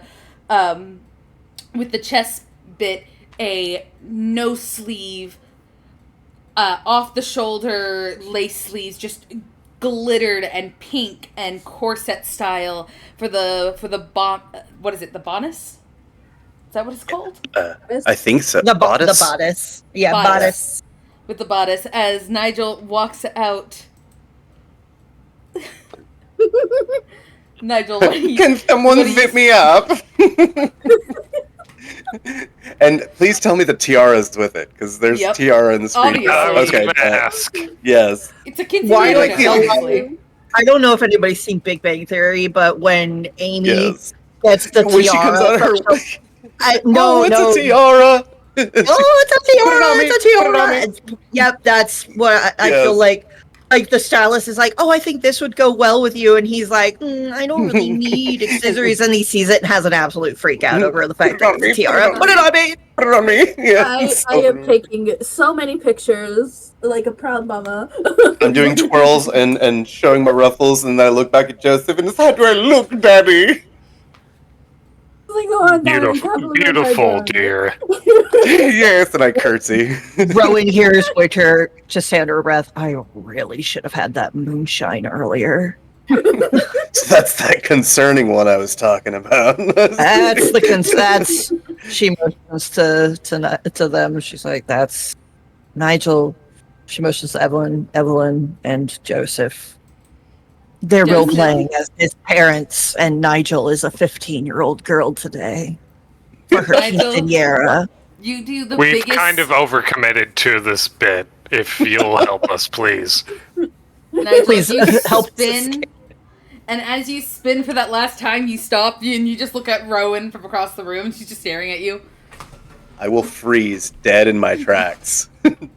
I didn't realize there would be more people besides the ghoul out here when I came out in such a flourish. Hello. Did you need a moment? And I curtsy. I can come right back. Oh no, I think I'm alright. Everyone, this is Rowan O'Malley, the person we're supposed to meet. Oh, okay, we're breaking kayfabe now. Okay, so we're no longer having a quinceañera. I take my mask off. Hands on hips. I'm keeping the dress on. Throws his cloak over it. Yeah. I'm not even gonna know. I'm just full on walking around in this thing now. I'm committing to the bit, but in a controlled sense now, where I'm trying to act with decorum. My outfit does not dictate my seriousness. It is just clothes. Much like a snake sheds its skin, so doth a dress fall upon the shoulders of a prince to a princess. Rowan's just trying to keep a smile on her face as she goes, well, it works very nice with your complexion. Thought the blue made the pasty pale pop. Perhaps not as pastel pink because, it kind of looks more closer to the skin tone. Perhaps you should have gone with a bit of a darker color for the chest bit. But anyway, I was asked to be spoken with. Hi, everyone. I am Rowan O'Malley. It's a pleasure to meet all of you. See you again. I recognize a lot of you, except she kind of motions to Joseph.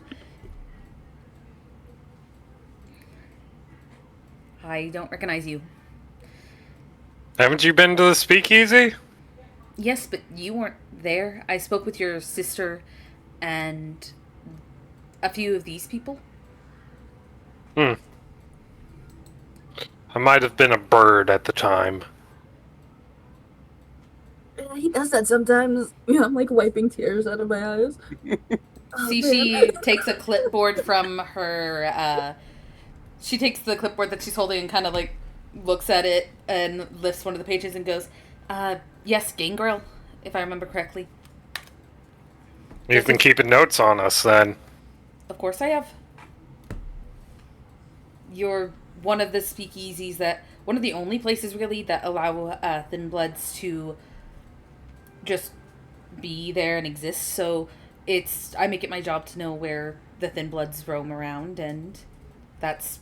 Which is why we're very concerned about the disappearances of Thin Bloods.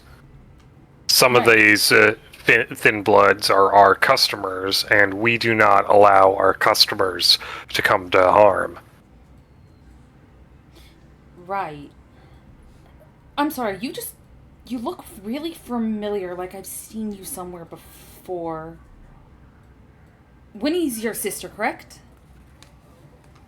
Yes. All right. I think I understand. As she places the clipboard down and says, "We'll probably speak on that on more of a more private term." But did something happen with the Thin Bloods? Did you bring any new information? Is that why you're here? Nothing's happened yet, which we're hoping to keep it that way. We've been asked to I'm just joint gonna hit venture. Joseph in the stomach to cut him off. Alright, I'll take it from here, Joseph. Basically, we want to know if there are any, like, figured out any signs or whatever, if Thin Bloods are about to go missing, if they're targeted, stuff like that. See, I've got a couple of Thin Blood friends, and if there are, like, anything we should keep an eye out for, so they know if they're about to go missing, we could prevent it from going missing, you know? She nods a bit and goes, "Well, yes, that's understandable about your concerns. The investigation is going quite well. We have a couple leads, and we have... You see, she's kind of like eyeing Joseph a bit before she stops and goes, "We have a couple leads, and we have a couple of trails to follow when it comes to specific kindred that might be involved, and we have information from a few sources that were there prior to a frenzy attack tonight." There was one tonight? Oh my god. She nods. There was one at a local bar down in Old Town, in downtown. But everything's fine. Me and the our wonderful sheriff, we took care of it. Is the Thin Blood okay? Oddly enough, it wasn't a Thin Blood. That is no good. It's not, especially since it was a very public bar. It wasn't kindred central. It was mortal and kindred. That's been happening a lot, though, right? Them going frenzied in public places like that? She nods. I'm not sure why just yet, but we're working on it. I have some tests that I am running, and I have more friends looking into it. Nosferatu fellow as well. Is there any chance that the frenzy tonight is connected to the Thin Blood frenzies? Like, does it look like whoever's been messing with the Thin Bloods is escalating to full-blooded kindred? See, she kind of like thinks for a moment. You see, she's trying to gauge how much she should talk to you all about this. Rest assured that the camera will have it under control. We're making progress. Joseph snorts. We're all here for this conversation, right? Yep, Yeah. everyone's in I elbowed Joseph in the ribs, like, shut up. Sucker punch. Man, Not fair. would it hurt terribly, I come sashaying up in my little ruffles, to collaborate on these endeavors? I know you have them well in hand, but, more hands make for less work. Perhaps a joint investigation might result in quicker turnaround, yes? Nigel Nethergrin, by the way, and I bow with a hand extended out as if to shake it. Rowan takes your hand and shakes it as she says, "Yes, we met at the speakeasy a while back. You were hunting for a date, and I guess you were hunting for something else, according to Kathy. When you came in here, you were hunting for a dress, and I'm glad you found it. Well, really, we're actually hunting for ghosts, but we haven't gotten there yet. I was trying to find good ghost hunting attire because apparently my safari gear was out of touch. But yes, then we decided to. We did want we did want to go incognito and try to we didn't know how we'd be received coming in here, so we figured if we go in under cover of Quinceañera, then we could play it off like this. But we didn't account to just running into you like that and me being blown in full blown dress, but I'm not ashamed of this. I look damn good, he says, looking down at himself. Look over to Rowan's like, I just wanted to see him in a dress. And truth be told, I just wanted to wear a dress. I was just committing to the bed. Yes, and Joseph the Trooper, as always. Winter is He's a great actor, don't honestly you know? our muscle next to Joseph, so, we appreciate your candor in entertaining us while we gallivant around your shop, but I do mean to talk business with you. How do you feel about this? Maybe a particularly joint endeavor where we can compare notes from time to time, see what we can't come up with.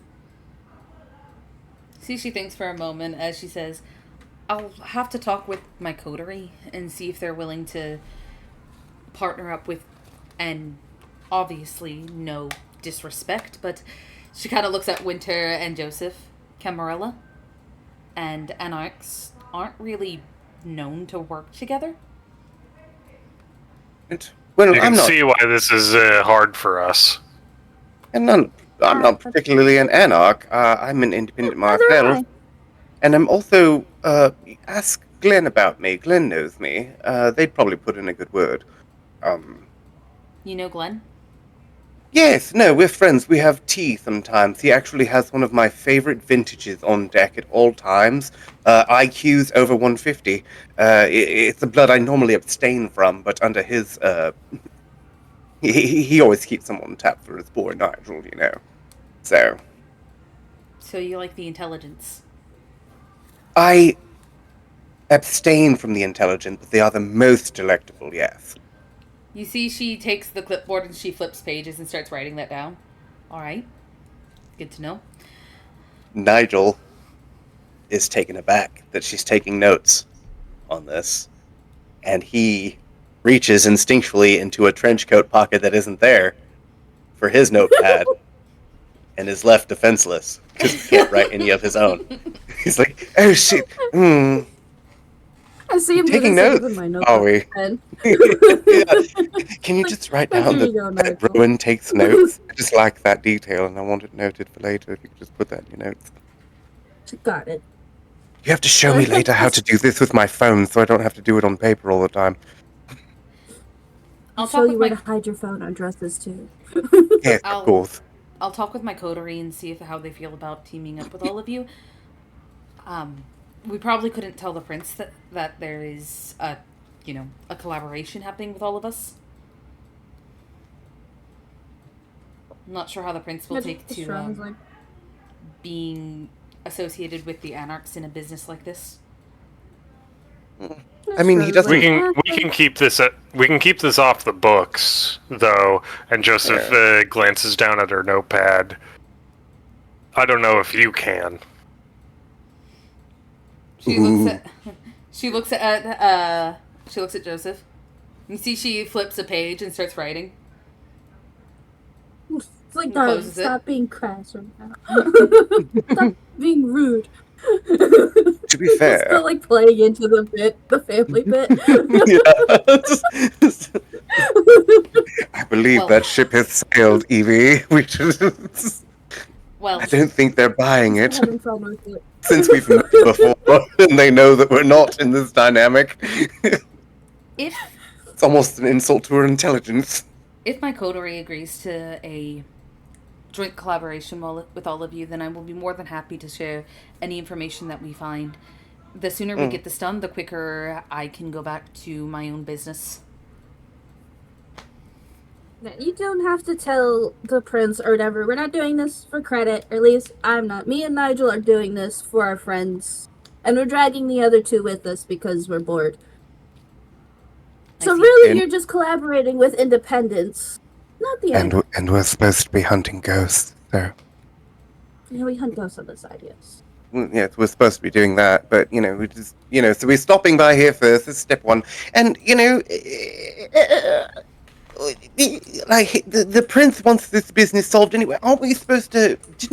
Weren't we left with a note to meet the prince at some point? Yeah. Aren't we supposed to No, talk to him or something? No. You're confused. You're confused, sweetie. Shush. I get Go look at confused yourself very in the mirror. easily. Go look at I yourself can't see myself in the mirror. I have no reflection. That's a cruel joke to play on me. Look at your 200 years dress in old. the Look at your dress in I the mirror. I stomp off to the back and to go get changed back into my normal clothes, but I'm buying this dress. And yeah. So I'm gonna go to the back and get dressed.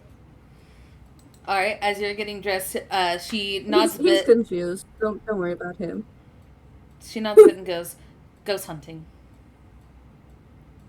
I'm Yeah. hoping to find out whether or not I can punch a ghost. I can I answer just that wanna see question if you'd proof that they're like. real. Please do. Oh, it's gonna ruin the surprise. I step on my tiptoes and cover Joseph's ears. No, don't ruin the surprise. I jostle her off of my shoulders.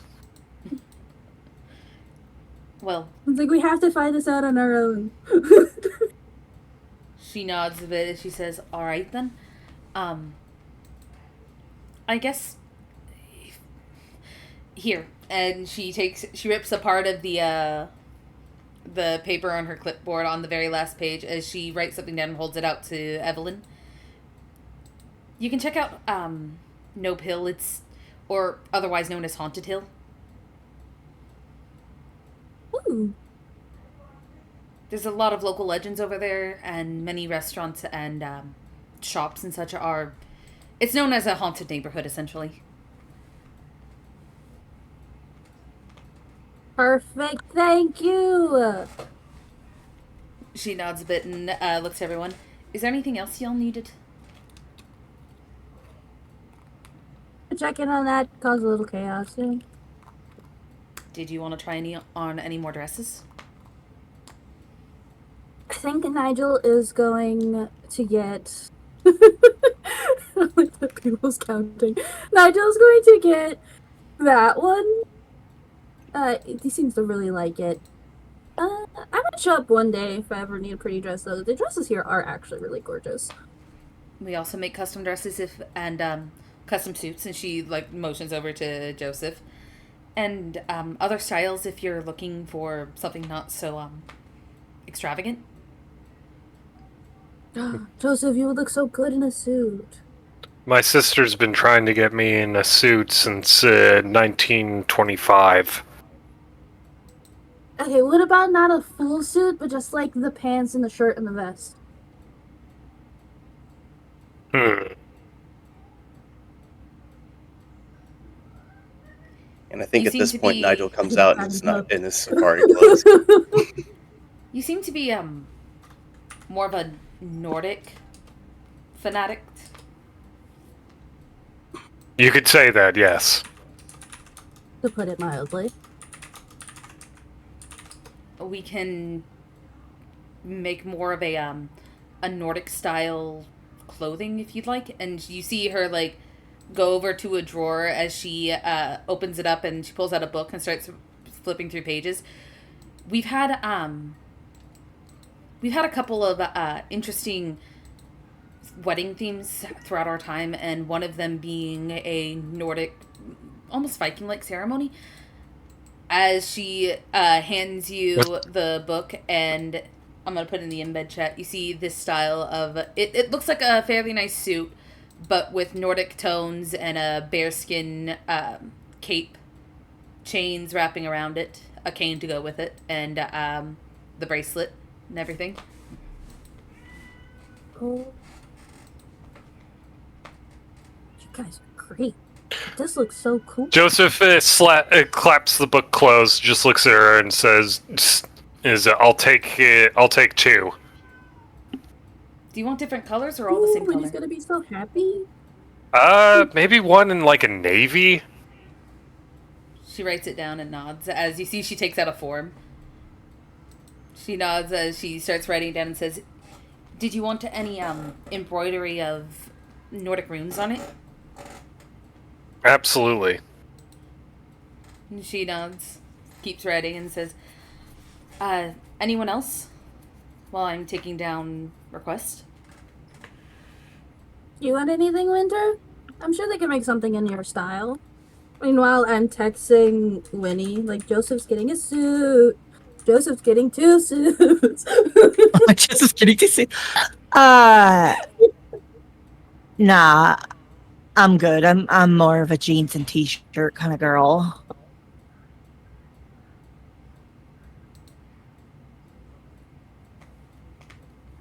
She nods. Understandable. Not everyone is is more of a suit goer, and your style would work really well for the Succubus Club.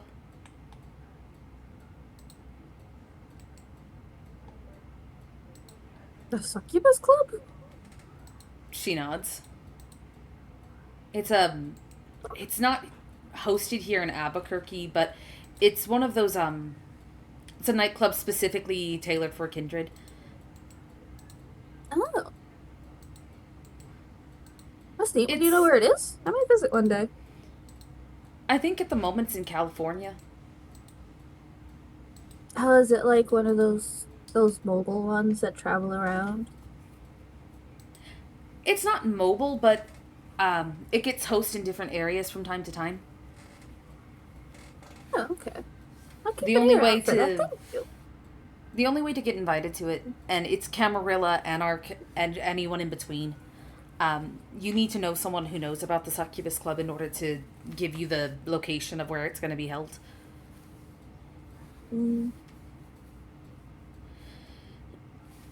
I'll ask my sires, see if they know anything about it. But thank you for the information anyway. She nods. Is there anything else I can do for any of you, or shall we ring up? And she kind of like motions Nigel. Should we ring you up for the dress? Definitely ring him up for the dress. Yes, I'm taking and the tiara, please. She nods as she calls for Kathy to go and start ringing up. She takes you see her go back into the back, bag it up, put the tiara in a nice little box, and starts walking to the front counter. Well, it's a pleasure to meet all of you. You do still have my business card, I'm assuming? Yes, I still have yours. And again, I'm not normally prancing about in frilly dresses, so Are you normally wearing normally this? I'm dressed And she much kinda- more reasonable. She motions to the get up you're wearing. Are you normally dressed in this? Yeah. Well, actually, no. Okay, this is another bad example. We don't know. I was supposed to. I don't know what you're supposed to hunt ghosts in, and I figured hunting and safari is two birds under the same stone and all that. Do you have any hunting attire? We can make some. We're going ghost hunting tonight, so I don't know that the turnaround would be quite what we need. But tell you what, yes, if you're able to make me garb that says this person's clearly successfully hunting ghosts, you'd have my commission. She nods and goes, I'll see what everyone can muster together.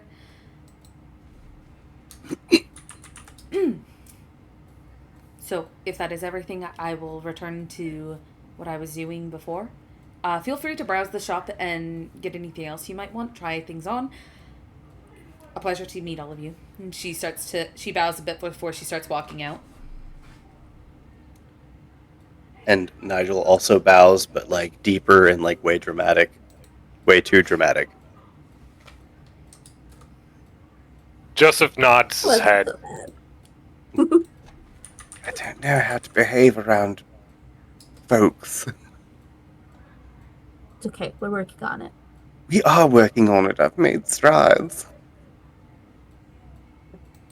I would like to pull Evelyn to the side for a second and be like, "Did just privately? I want to ask. Do you think I made a foolish impression on the throne character?" Nonsense. I pause with a smile on my face, just like, no. She's probably yes, no.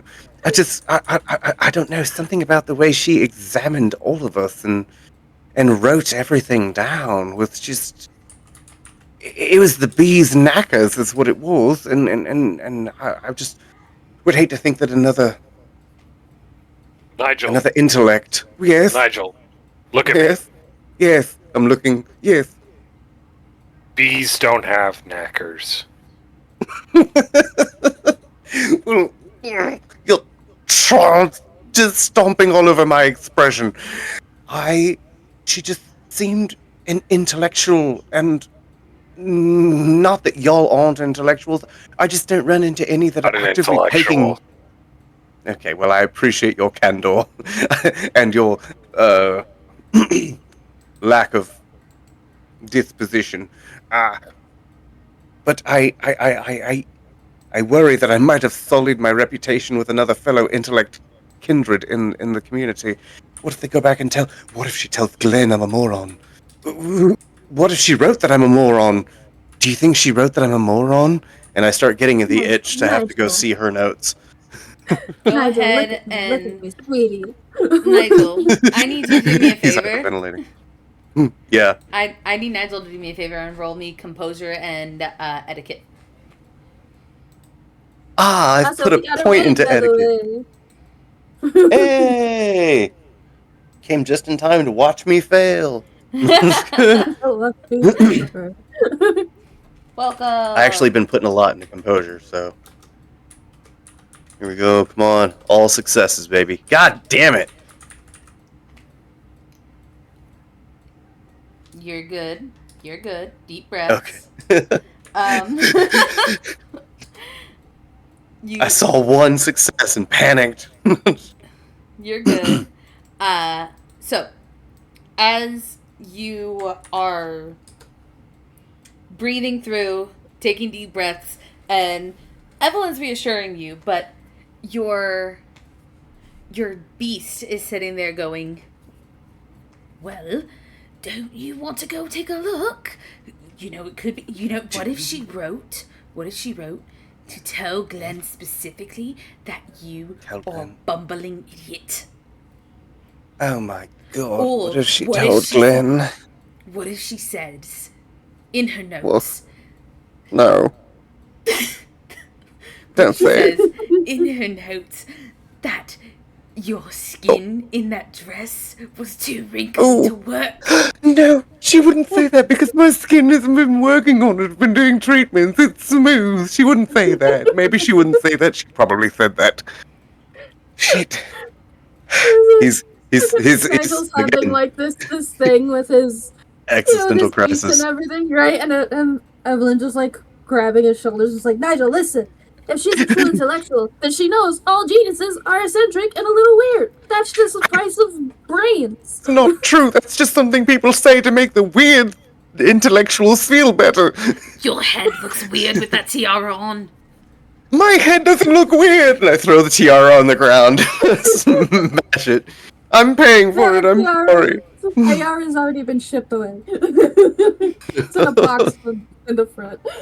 Oh, fair. If it's not on me, then I didn't do that. So, but if it is, as this little thing is happening, Winter, do you sneak off to go to the other room? Yes.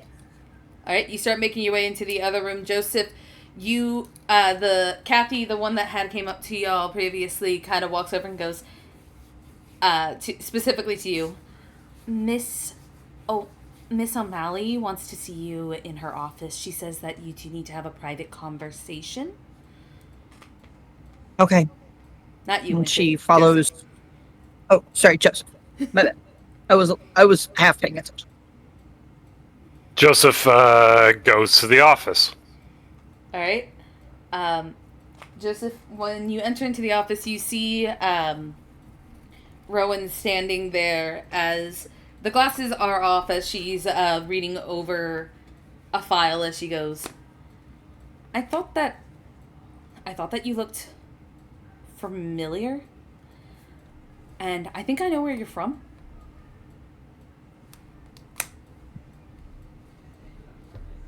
Winnie's Physically or physically, and I know you from when his wallet, sorry, let's start over. While being in the Camarilla, I've spoken with many people, and your sister Winifred, her name's been passed around quite a bit, especially since the disappearance of, and, you know, murder of her sire, the director. he got what was coming to him. That's all I'll say on the matter. She nods a bit as she says, it's also come to my attention that the last time you were around the Camarilla, Wolfskind was still hanging around this area. The Ulfhidden. Yes. Soon after the director went missing, he showed up and was speaking with some of the higher-ups. And the story said that he left in a hurry. I have his newer contact information due to some questions about the recent disappearances. Are you still in contact with him? No. Haven't been for a while now. I'm not sure he'd appreciate me reaching out, but if he's connected to the disappearances... She goes to her desk and she opens up a drawer before she takes out a smaller notebook and pulls out a piece of paper and walks over to you and says, here, if we're going to be working on the same side, then probably it's best if you speak with him. This is where his last known location is. I'll do that. Do you know how he's connected to the disappearances?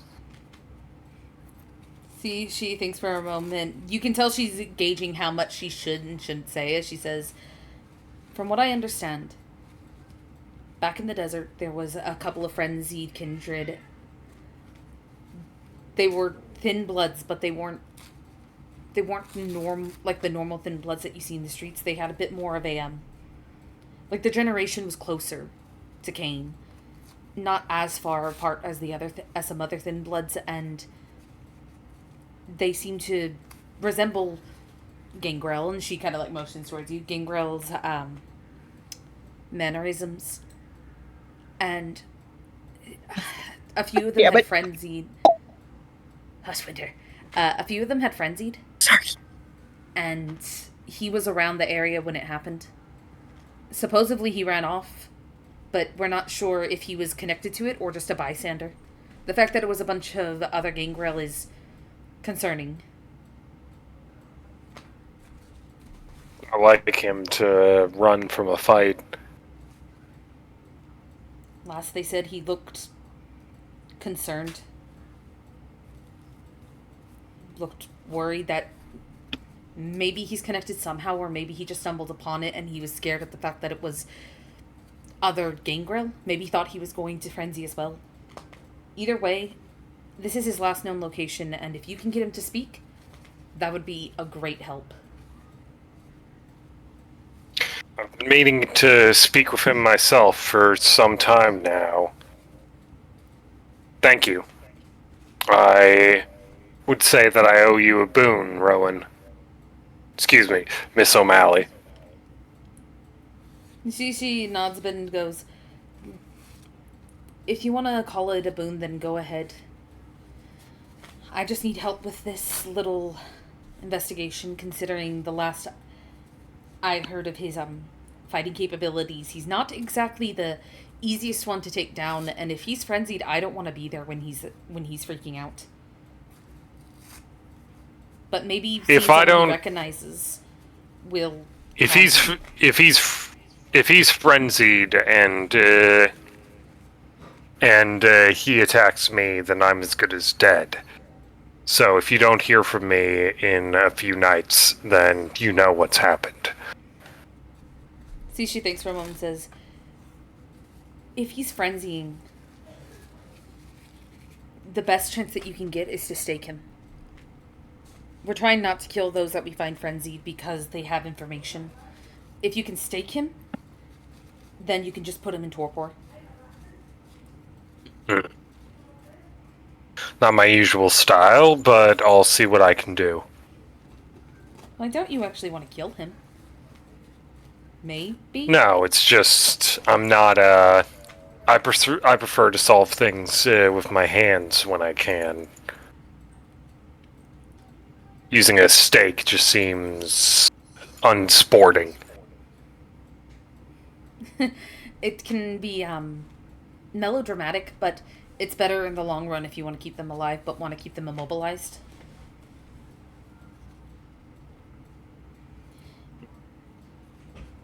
Well, good luck.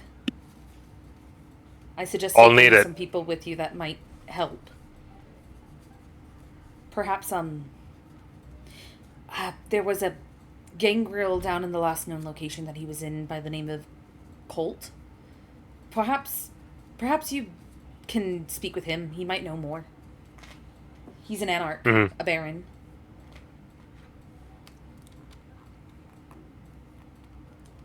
Good luck. She holds out something for you to take. What is it? Do you take it? Sure. You hold your hand out as she places in your hand, it looks to be a necklace with a pendant on it. And let me post a picture in the embed. It appears to have a rune symbol on it that looks to be a Y with an extra line going through the middle. As she says, Joseph, you recognize this as a rune of protection. Here. It's made of silver. I don't know if it'll do anything to gangrels, but maybe hit him with it. A rune freely given is always acceptable. She nods. That'll be 2 boons I owe you, Miss O'Malley. She shakes her head and says, don't give away boons lightly. Consider it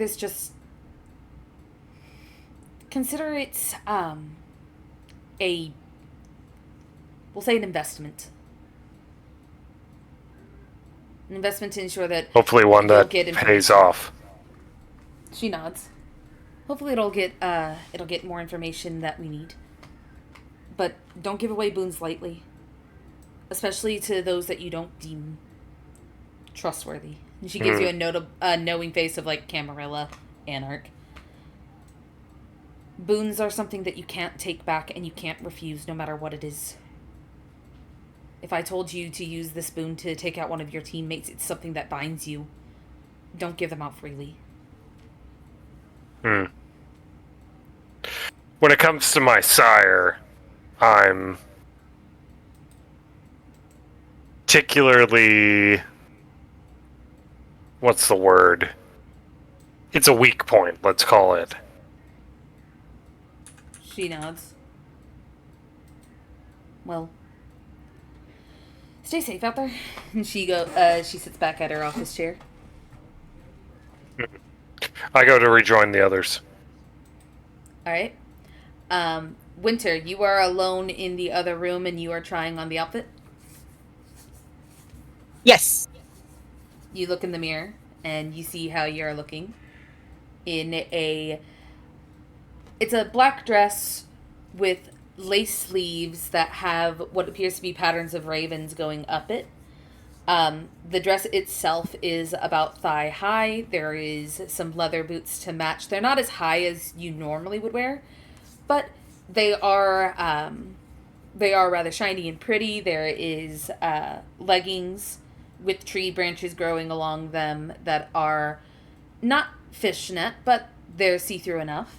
And tying, like, almost like belts but tattered that tie around the edges of the dress. As you are looking at yourself in the mirror, how you feeling? Switches the skirt back and forth a little bit. Gone. I don't know. And then she takes out her phone and snaps a picture of herself, and then sends it to you know who in her contacts. We were talking about them earlier. Mm-hmm. After a few moments, you get a text back and it says, "Does this mean a second date?" Question mark. She texts back, IDK. Is it cute? I don't know. I don't wear dresses. Is this something you'd want to see me in?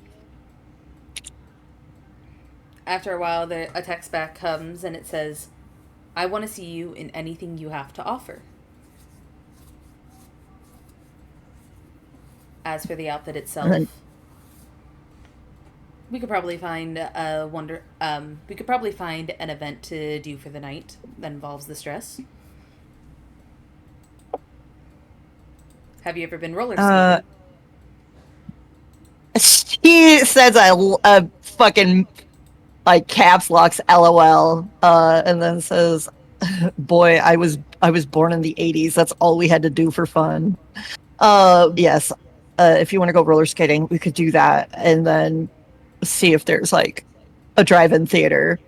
And then another rapid fire text. Do you want to try and do like an '80s inspired date? With you? Sure.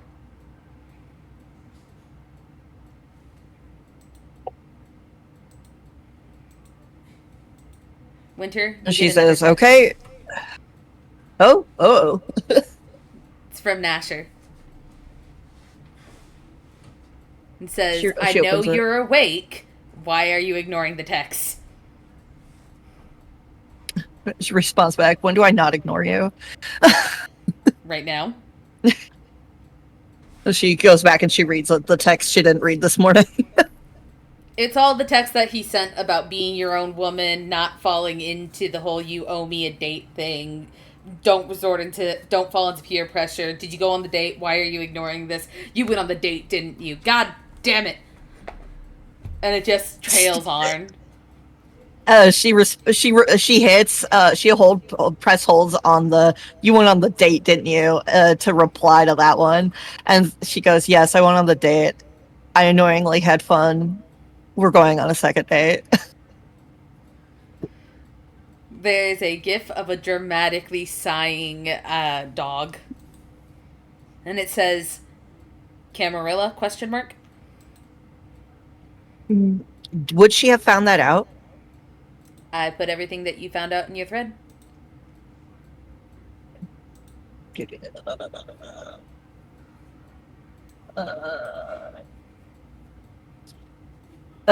She responds, "No, independent, hired by Camarilla as bodyguard." If you can figure out if the Camarilla they hired is up to anything or if this is like a legit thing. Stay on your guard. Beat their ass if they try anything.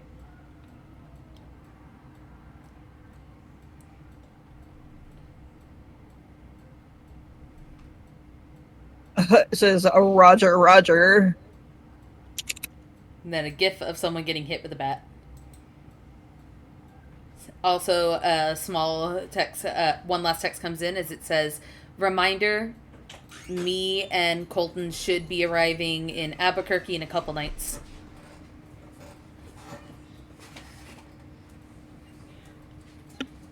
Tell Joseph I can't wait to see him and his hot sister.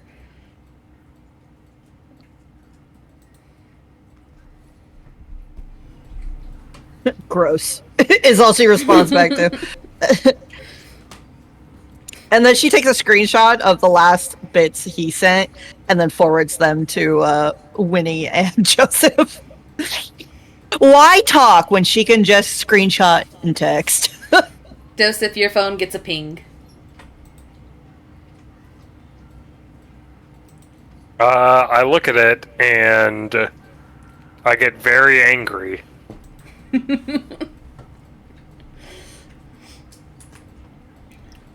All right. As everyone starts to walk out, Joseph, do me a favor and roll me a composure and etiquette. Let's see.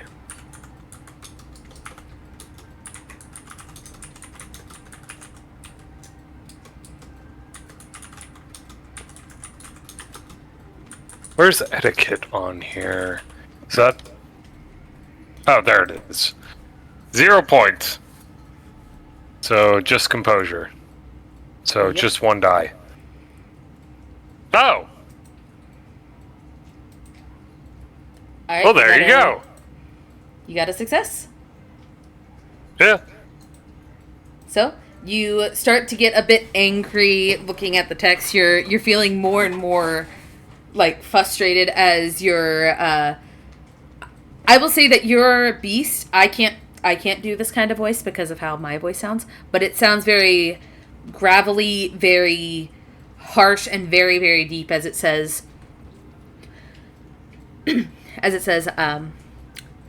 Next time we see him, we should rip out his throat and we should stomp on his eyes. How dare he make these comments like this? You should go and find him tonight. You should feed on him tonight. So...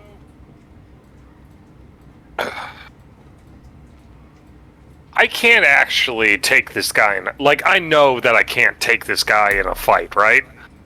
You're not sure. You feel like it would be a very difficult battle. He has been alive longer, and he has been training a lot longer than you have. So, like, I could maybe kick him out of my bar, but I couldn't take him in a straight fight. So, I just have to have one of those moments where I look at my beast and I say, no, that's stupid. How long has it been since we feasted on a kindred? You should try the Vitae. It will make you powerful.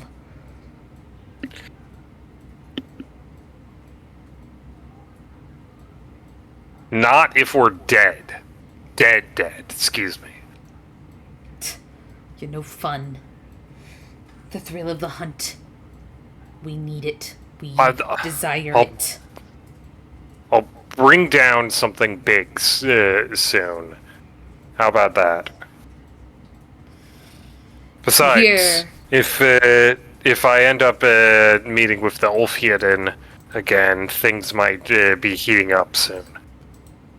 You hear a growl come from inside of your head as it says, "Make it big. Make it big as a bear." Are there bears in Albuquerque? Oh, is there?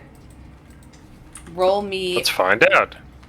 intelligence and New Mexico bears. Let me look at your stats real quick. Intelligence and investigation or intelligence in animal kin.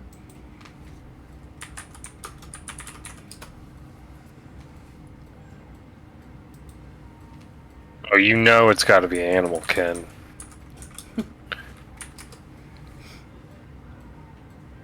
Oh, god damn it. You think for a bit. You're tapping your chin as you think, as you go, yeah, there's bears. There's bears in the heights, and you're pretty sure there's mountain range bears. The zoo definitely has bears. We're not doing the zoo. Not again. No fun. Not after last time. When he was only mad for a little bit. Spent a week in a cage. You hear the sigh as you're pretty sure your beast has flopped down and is now pouting. Ugh.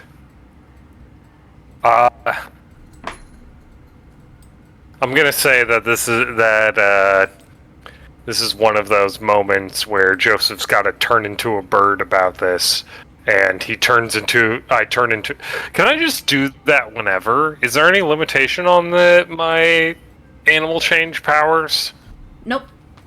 If you take a certain amount of Okay. damage, you'll drop the animal change, but as a gangrel, you just kind of, unless you want to turn into something else, there is no actual limit, I would say, because like I said, disciplines and such, none of the stuff that y'all have, unless it specifically says until the next night or whatever, these are not like spell slots. They don't just run out.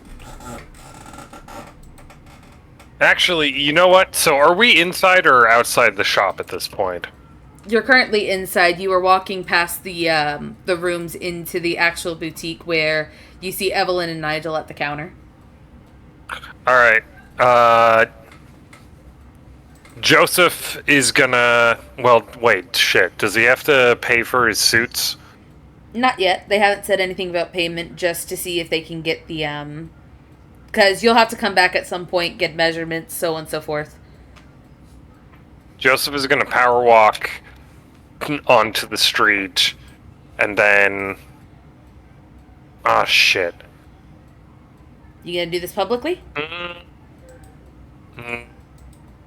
Now that I think about it, no.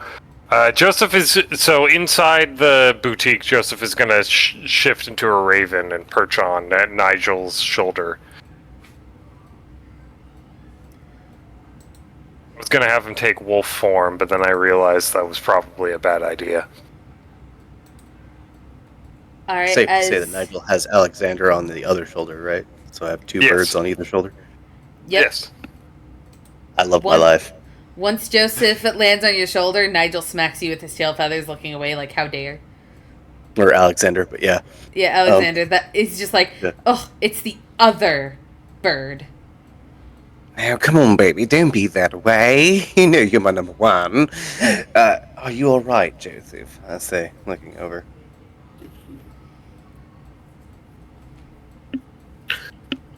Joseph just gives a caw.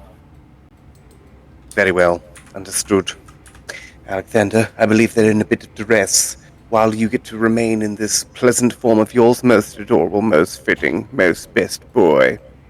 Our friend here, Joseph, only takes his form when they're under a plight of some form of only mental or emotional attack, and inward, mostly focused. So I'd like to respect that and not get all salty about it, okay? Salty clogs the arteries. Let's not be this way. They roll their bird eyes before just looking at Evelyn like, can you believe this guy? As the person checking both of you out of the shop, I'll put her image here, is a... You don't sense any vampiric or ghoulness about this lady. She is...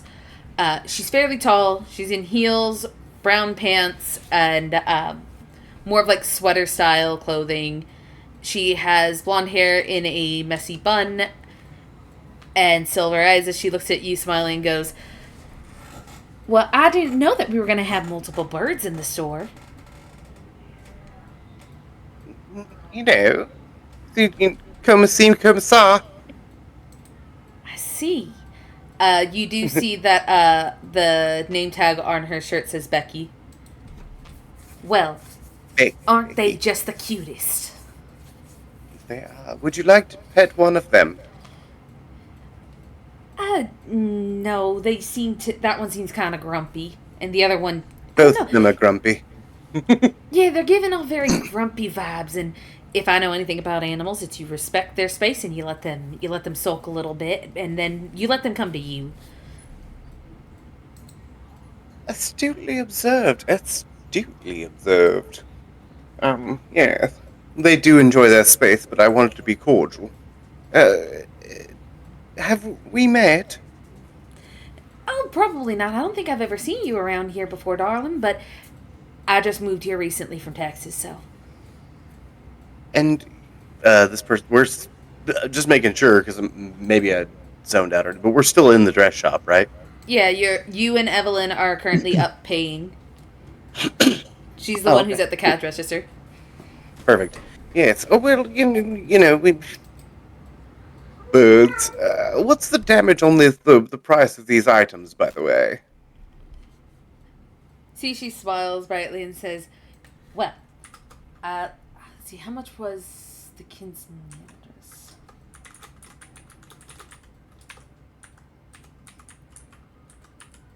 Evelyn, did you want to do anything to said birds while Nigel is paying for his stuff? I give Alexander a treat because I keep bird treats in my pocket now, Hell yes. Alexander and I gladly offer takes one to it. Joseph. Yes. Joseph, do you want to take the treat? Yes. Joseph do want a cracker. As she smiles and says, "Well, the dress is going to be about 500, and the tiara is going to be about 89.98." Beautiful, beautiful, beautiful. Now, considering the fact that we'll definitely be coming back for more business. I'll be commissioning a new one. What say you to a discount of sorts? You see, she thinks for a moment, and I need you to roll a persuasion and charisma, or persuasion and manipulation. I Well, will not just making a take. fool of himself. I'm petting the birds. I have the same charisma and manipulation, so I will use charisma because I am not trying to manipulate. I'm trying to flex new skills that I have learned because of my association with Evelyn and her attempt to oh, what's the word? Uh, Socialize. whenever animals wild, oh, domesticate me. Oh, great! That's 3 failures. See, she smiles a bit and goes, "Now, if you were a regular, sure, or if you had a member's card with us, possibly, when you rack up the points.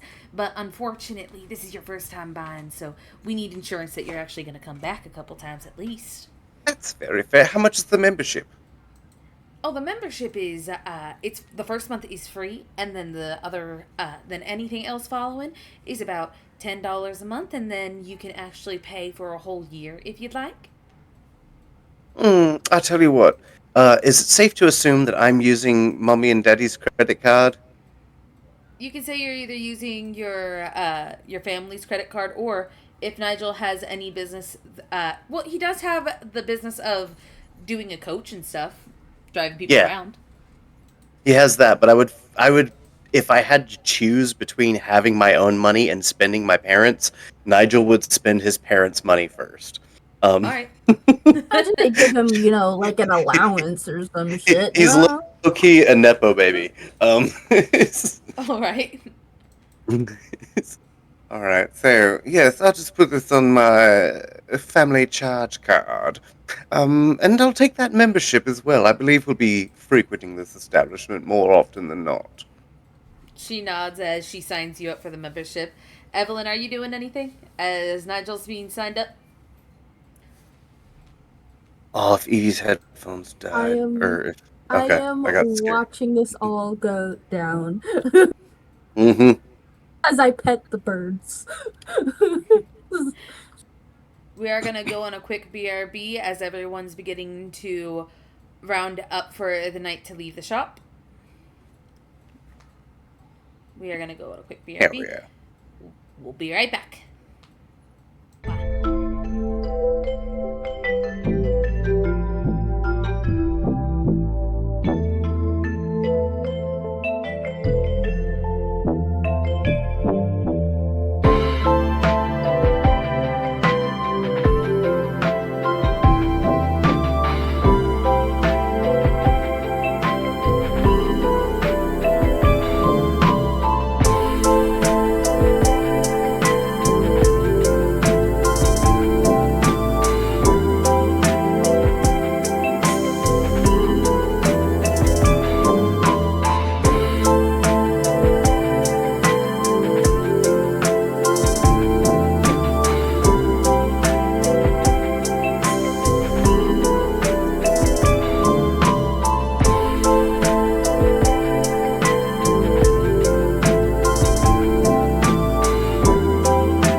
cool We are that back.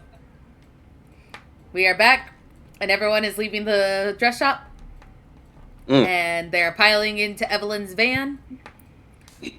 And Evelyn, are you taking everyone ghost hunting, or are we dropping people off? Do the Winter and Joseph want to go ghost hunting with us? That's the important question. Winter, don't worry. They have a delivery system for your outfit that you're buying. Awesome. No one will ever know. I'm gonna take your silence as a yes. They're coming ghost hunting with me now. They missed the chance to go home. Oh yeah, no. Winter left the house to go ghost hunting. She didn't realize they were stopping. Yeah, that was priority one. We just happened upon the dress shop. Okay. All right. Yeah, she was like, I thought we were going ghost hunting. Now we're looking at dresses. Nigel's being weird. There's been a whole thing. I want to go hunt ghosts. Being fabulous. Shall we go check out the haunted hill that Rowan told us about? Or should we try one of the older haunts? So, you have a selection of Haunted Hill. You have a selection of the Haunted Theater. You also have a selected area that's a little closer to the desert, a little closer to the outskirts of town, more of a farmer area that has been sites for what Colton had asked you to look into a little while ago. Oh my god, that's right, the chupacabras! Okay, do we go ghost hunting or chupacabra hunting? The plot fucking thickens. Okay, hold that thought. There is chupacabra. You made fun of me for my outfit just because it looks like I'm going into safari. But no, this is my chance to hunt real-life chupacabra, and I bet Joseph would be... But Joseph also wants to punch a ghost. I know, that's what I'm saying. Like, do we go ghost hunting, or do we put your outfit to use and go chupacabra hunting? Both outfits can be useful. You've got the outfit already. I can learn to punch a ghost anytime. Well, how about we leave it to a coin toss then? No. I'm saying we do the chupacabra. But I'm torn because I also want to do ghosts. I just happen to be dressed like I was hunting chupacabra. Okay, well, this change your mind. Colton wants us to go chupacabra hunting. I want to go ghost hunting. Winter snaps. Now I'm indecisive. Flip a coin. That's 2 for ghosts. If we go chupacabra hunting, I'm going home. Oh, don't be weak, Thor. Come on now. I was told ghosts. Really? Now we're changing the plan again. Well, it's because we didn't know there was a chupacabra on the loose. I don't care. In front of my chicken nuggies. We can go cryptid hunting another time. I want to go ghost hunting. Fine. We did start the endeavor with ghosts. So we have, what is it, a theater with ghosts? Or a hill with ghosts? And I believe. Wait, hold on. I park off to the side and pull out my notebook. What were the places again? Is the Haunted Theater, Old Town, just as a whole, is pretty haunted. And then there's the hill. I vote for the Haunted Theater because that makes me think of the Black Ops 1. I'm not familiar, but I will say that I also enjoy the idea of the theater because the culture of ghosts that could be there. Maybe a starlet crushed under the light of a dismounted piece of the weight, of a dismounted light dropping upon their head, crushing their skull, or a murderer who was shot while hunting people within the theater. So many possibilities. Okay, to the theater we go. We went there last night on our date, so there might be people there. I don't know if crap, I don't actually know if they're open today. Okay, if they're closed, we get to break in, which will be fun. If they're open, we'll have to sneak around the people as they watch their movies. Which is also fun. Alright. As you head to the theater, Is there any particular songs y'all are listening to on your way there? I gave the aux cord to Winter. No. Hang. I'm gonna do something real quick. Play Hold play on. 115. Hold on. Beethoven's Ninth Symphony. Dun, dun, dun, dun. It'd be fun. The song she puts on is probably not going to be anybody's favorite. I'm waiting for it to load. It is Paradise of Demons by Danny Tribe. I will copy this. I will copy this link and put it in InvenChat. This is what she puts on. Hell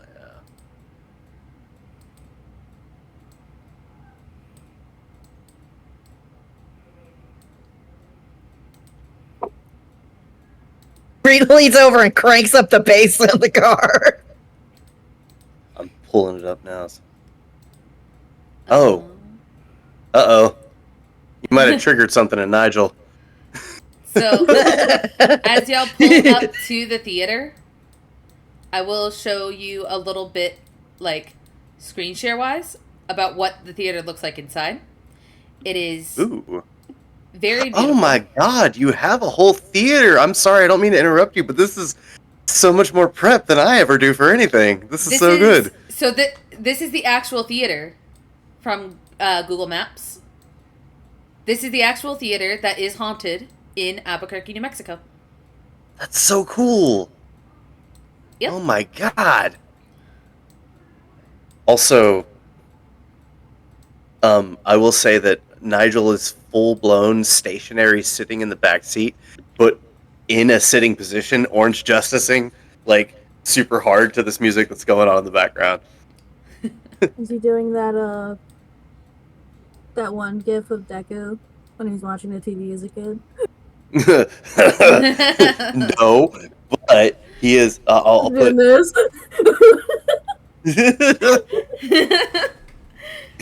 It's this move, but at like 10 times speed because he's all amped. And sitting. So he's just waving his hands around. Yeah. So it's just hands and shoulders, knees and toes, So theater's so pretty. it is. It's very pretty. It is called the I don't know if I'm going to pronounce it right, but it's Kimo. Kimo. As you'll begin to make your way downtown and you come up to the theater, Evelyn, you begin to park. Nigel, you've seen the theater. You've never gone in there without a company. You felt a bit odd about going to see a show alone. Yes. Joseph, I don't know if you're a theater person. Something tells me. Are you a theater person, Joseph? I've gone to see my sister's theater productions. I have not gone to see anything else because why would I if my sister isn't in them? Understandable. Secretly really into musicals, but hides it. He loves Hamilton. Don't let him lie to you. As y'all begin to make your way over, Evelyn, you are thinking about the history of the theater, as in 1951 there was a water heater explosion in the lobby, and at least 7 people were injured, some very seriously, and a young boy had perished due to the results of his injuries. It was Bobby, right? Yep. Let's see if I can grab this image for you guys in particular, because it is a really cool little factor. I don't know if you'll be able to read it 100%, but this is a news clipping from the actual headlines. Ooh. Oh, dang. Theater blast kills boy. 7 hurt. As You all begin to traverse into the theater. The theater outside is absolutely gorgeous. And you notice that the lights aren't completely on. And Evelyn, you see there's a note on the door, and it has your name on it. Oh. I pluck it off the door and read it. It says, to Evelyn Gray, don't ask how we know, but a little birdie told us that you were going hunting tonight. The theater has been closed, locked completely. Try not to break anything. Good luck getting in. And it just has a very pretty E on the bottom of it.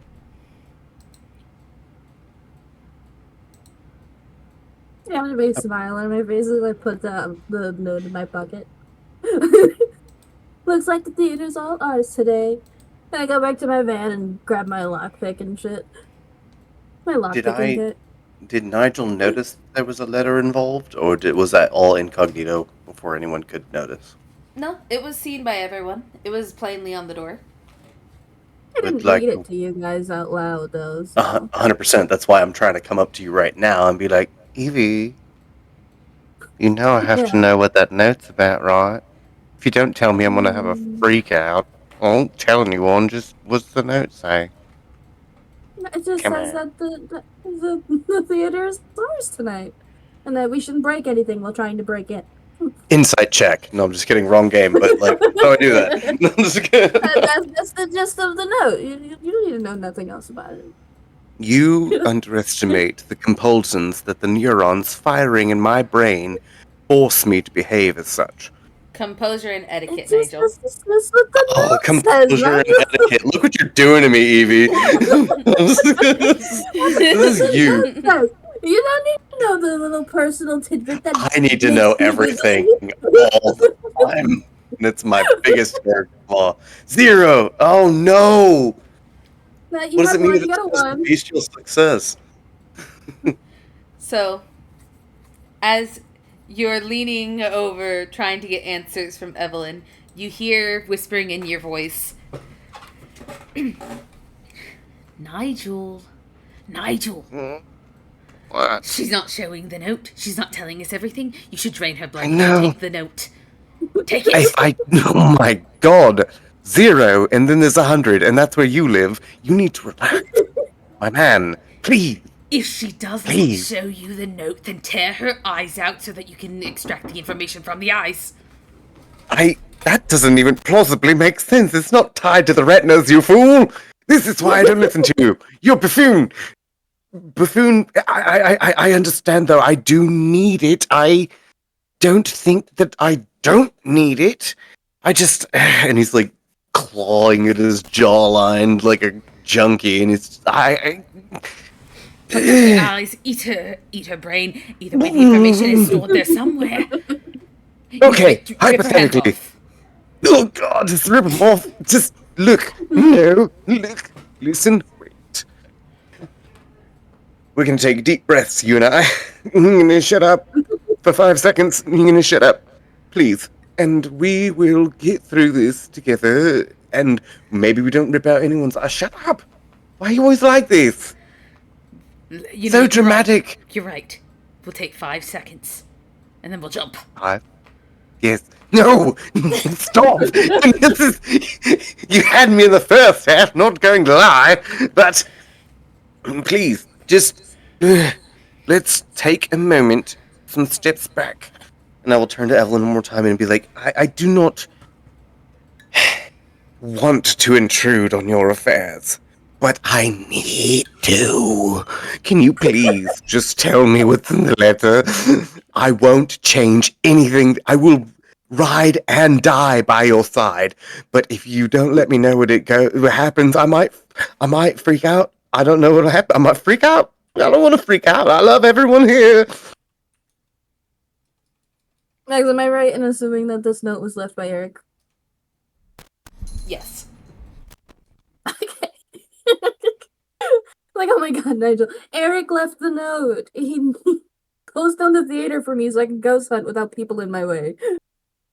Oh, can I read it? Let me Fine, read it, sure. Evelyn.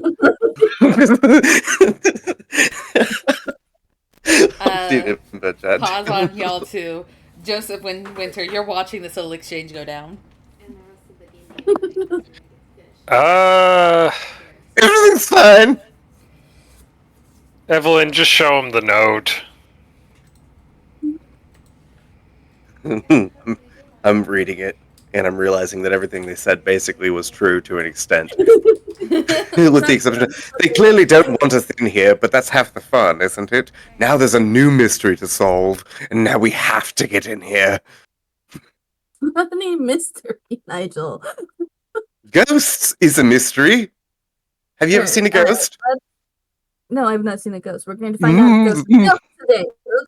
Let's go. All right, I'm gonna get my kit. Okay. Do any of us know if ghosts are real?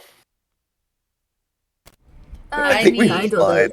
everyone He's here, everyone here who is not sure, roll intelligence and occult. Ooh, finally I something wanna to do do it with just my 'cause- occult. 'Cause I have a pip and occult. You said intelligence and occult. I'm going to do this just for the flex of it, even though I do believe in them, because I have 7 points altogether across. No, I failed. Would you like to use a willpower to re-roll 3 of those black dice? Yes. I cannot believe I only got 2 successes out of 7 dice. What terrible I got luck. 2 successes. To be fair, Nigel fully believes in ghosts, so I just did that for flavor. Because they do actually. All right, exist. so Yeah. I do. How do I re-roll it? So open up your character sheet, and you'll Okay, see done. Willpower. There's a little dice symbol next to it. Click that, and then make sure it says up to 3, not 5. To 3. Okay. Yep. Thank you. All right, so that makes a total of 1 success.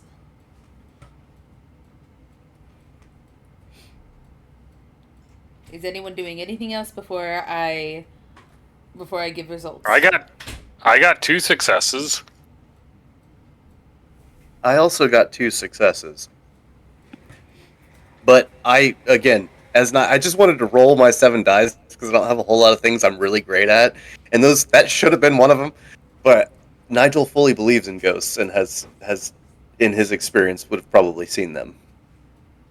He's 200 years old, so. All right. Nigel, as you're sifting around in your memories thinking, ghosts are real, right? You do remember in your old home and such, anything and everything seemed to have some sort of movement to it. Your home was filled with so many spectral spirits. Winter, you're pretty sure ghosts are real. I mean, if vampires are real, then obviously ghosts can be real. And Joseph, I would assume that being what you are, not just like kindred, but being a very like, I'm into Norse mythology. You think for a bit and you're like, let's see. Ghosts. If ghosts are real, then they are probably called the Darga or the Hargubari. I think I'm pronouncing these names so bad.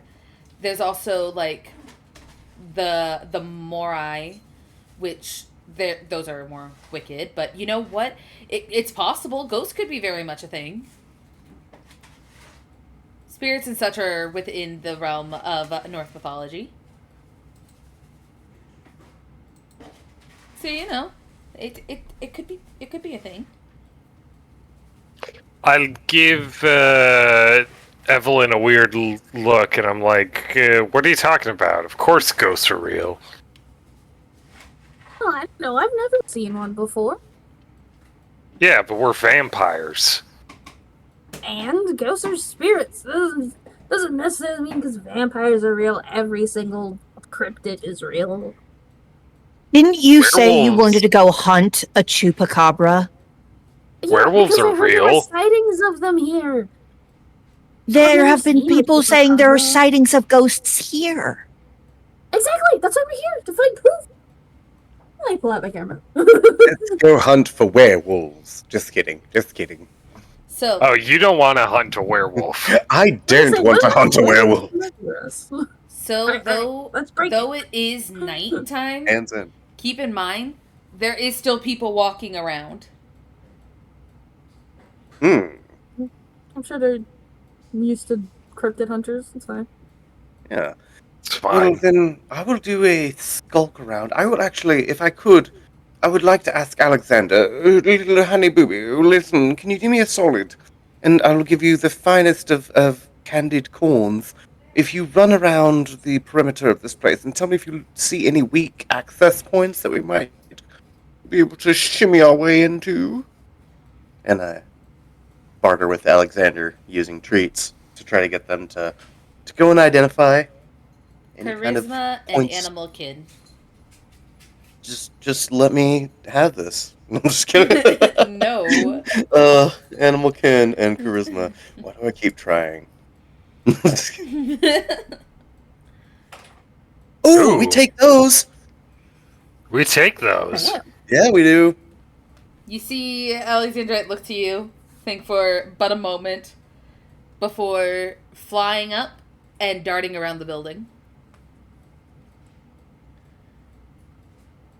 And as you're all standing there, thinking for a moment, just, rocking on your heels a bit, Alexander soon comes back and lets y'all know that there is a entrance kind of in the back area that seems to have a weaker lock and not many people are around. You have to say it like a bird. No, I'm just kidding. You don't. Do I'm it, just being a bitch. Go, Real. bitch. Fetch, bitch. Yeah. Cool. So then, I suppose we'll go around that way if y'all'd like. Alexander's identified a weak point. All right, then let's go. Then we shall. I If pass out flashlights. I think Winter can see in the dark, right? Yeah, she Anyone? activates her ability to see in the dark. Okay, so I give flashlights to Joseph and Nigel. I put on a little headlamp for me. Very well. And I will actually. I'm going to, if we're all out of the van, I'm going to hop back in the van real quick where no one can see me. And then I'm going to turn invisible. I think I have to do something, arouse something to do that. You must Isn't that be like a thing? aroused. I have to be aroused in order to be invisible. Okay. I'm just kidding. Cloak of Shadows, I'm assuming? Yeah, probably. God dang, I need to look at this stuff more often. Unseen passage. Unseen passage. Yes, unseen passage will count for a rouse check. What tab do I find my special powers and such on? The third one. Yeah, you'll find that in the third one. Oh. disciplines. Clicked on everything but that. Okay, cool. Unseen passage. Why is nothing? It's not letting me. Oh, I click on it, nothing happens. So do a rouse check. You just go over to where your hunger dice is, and you'll see a skull. You'll click that. Oh. Okay.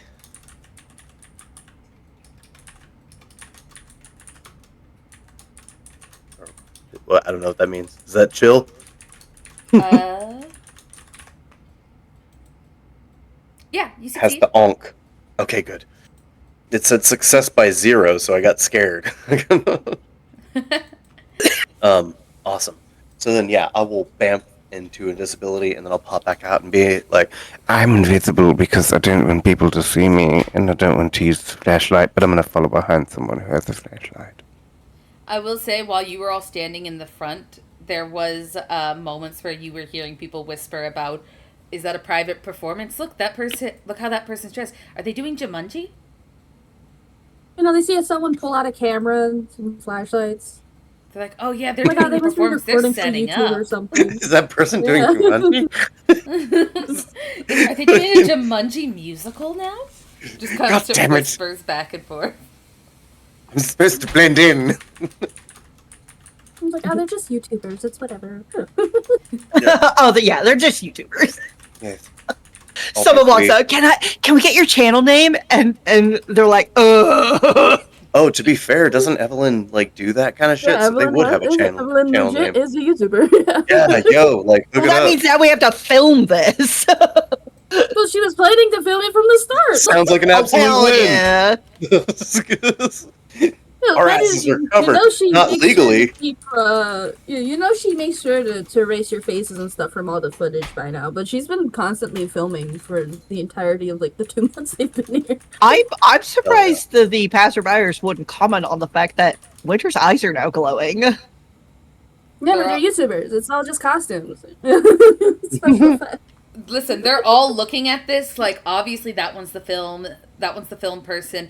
That one's obviously doing music for Jumanji. They look at freaking Winter and they're like, obviously that's got to be one of like the people who come out of the like the board game. And they look at Joseph and they're like, that guy is either playing some weird Viking guy or maybe that's the sound tech guy. You don't think they could hold like a sound booth thing above their heads? Yeah. It's obviously you're all noticing that you're getting a crowd as you're gathering up to start heading to the back.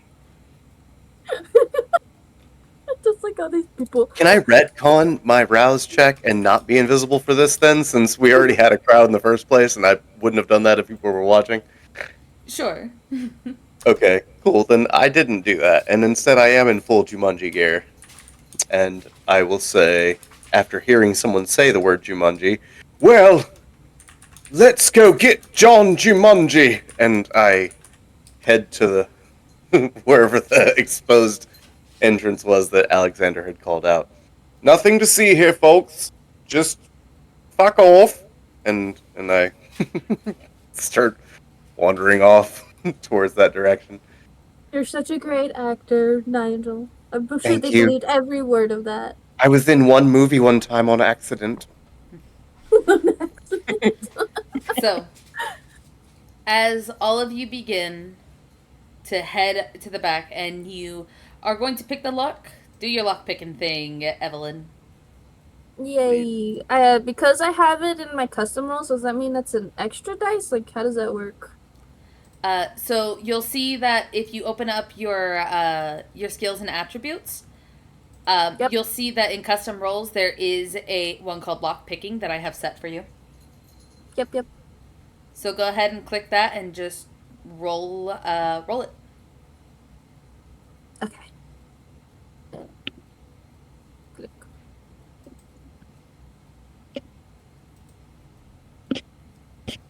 All right, 3 successes.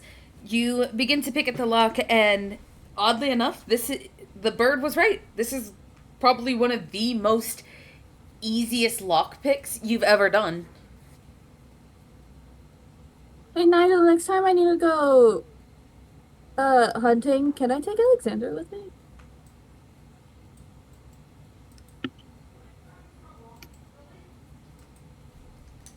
Oh, Is that I'm a sorry. no? Did you ask me that? Yeah, it was like, can I take Alexander with me the next time I need to go hunting? Absolutely. If anything, you just need to ask Alexander. I don't own him. He is his own bird, and he loves you. So I think anytime you want to ask that, that is absolutely valid. You do not need my permission. But by all means, just ask him, and he will tell you. He loves your treats, and he gets so persnickety with me, I think he could use the extra expose. So yeah, just John misogyny. God damn it, Mila. I saw that. Yeah, open the door, hold it open so everyone can get in. This is great because he managed to figure out that this lock was weak so perfectly. So Yeah. Let stepping everyone into in. the theaters, it is beautiful. It is grand. It is a little eerie being there at night. But it seems that you have come about within the back area where drinks and stuff would be prepared, and anything that needed to be cleaned, dishes, curtains and such, everything is kind of like piled up back there, essentially a supply and area to get to the dumpsters. And it is very quiet. Spooky. Okay, I close the door, turn on my little headlamp. I'm going to close my eyes and listen for any oddities off in the distance. I'm gonna turn my camera on and start filming. And I put my arms out, wrists up, all Nosferatu style, and just start creeping around. Yeah. That is Alright. definitely an energy in the air. Joey and Winter, what are y'all doing to aid in this investigation? Might have to change what I'm good at because we can't have two good lock pickers. Sure, you Totally can. You can. guys won't always be We'll around just each split other. the party. Yeah. Uh, I'm also good at lockpicking, but I'm just not good at most other things. I'm just good at sneaky good. I don't know. Evelyn, did you hand out any equipment? Like I said, I handed out flashlights. You know, we've got our basic EMF, you know, REM pod, stuff like that. But I have all that in a bag with me. That she like kind of flaps her hand towards Evelyn and goes, I want the thing where I can talk to ghosts. Spare box. Okay, Give. And she's like, her hand is literally just like fingers wriggling, grabby motions, like she wants it. She wants it bad. Spirit box? No, I don't mean a spirit box. I want the Ouija board. Break it out. Ah, didn't bring the Ouija board. That she has a chance to curse you. Alright, I left that in the van. We can try cursing each other later. And I hand over the spirit box. She flips it on and like messes with it. She doesn't really know what she's doing. And then she like we're harkening back to our Phasmo days. She clicks the talk button and goes, Are you there? Can you hear me? What's your name? Are you French? We could probably move further in than just this one door area. Hey, What you if- don't know. Somebody what could if have a died trying to door- get out. There could be a ghost here. There could be ghosts everywhere. And I gotta Maybe know the if they're door- In French. the lobby. Let's try the lobby first before you find out if they're French. I gotta know if they're As- French. And I as gotta a know if I scientific- can fuck their mom. As a scientist myself, it is always good data collection to start collecting data at the beginning. There's no harm in starting now, because what if it does respond? If it does, we've struck gold and we just got here. If it doesn't, then we press on. Okay, you know what? I'm just like, I take a little GoPro and I strap it to her shirt, and then I take one and I put it on Nigel. Like, okay, go. Into the darkness. And I glide into the darkness. No, yes, Like, here we release are. the hounds. Wait, did you say you attach what to me? That's a GoPro. Just stick it to your Oh, shirt. bet. Okay. Yes, So you guys into can the wander dark. off, and I'll still get footage to use later. Should we split up in any type of way, or do we have a way to remain in communication if we do split up? Cell phones. We could join a group call. I've got my earbuds with me, so I'll just have one in my ear so I can hear you guys talking. I need to be with somebody who can help me use my phone at all times. Okay, Well, if I'm gonna- Joseph, Winter, and Nigel, you guys, how about you guys hit the stage? Think about that, Nigel. You get to be on stage. Oh my god, I was born for this. Yes. So, as I Winter am- and Nigel start heading towards the actual theater bit, Joseph and Evelyn, where are y'all going to go? To the lobby where the people actually got hurt and one kid died. Hooray! Joseph, what part Hooray. of ghost hunting equipment would you like to have? Do we know if ghosts are weak to anything in particular? Or affected by any physical substance? I You don't know think that so. according to like mythos and such, salt can prevent ghosts from passing through it. Alright, I rub a bunch of salt on my knuckles. Where'd you get Let's salt? go. You're in the kitchen. Yeah. Fair enough. Okay, just stealing their salt. Yeah, Ghost is why about to not? get popped. All Alright, right. so we'll head to the lobby. They're gonna head towards the actual stage. All right. Uh, I'll say Evelyn and Winter. Roll me a d20. We'll see who goes first.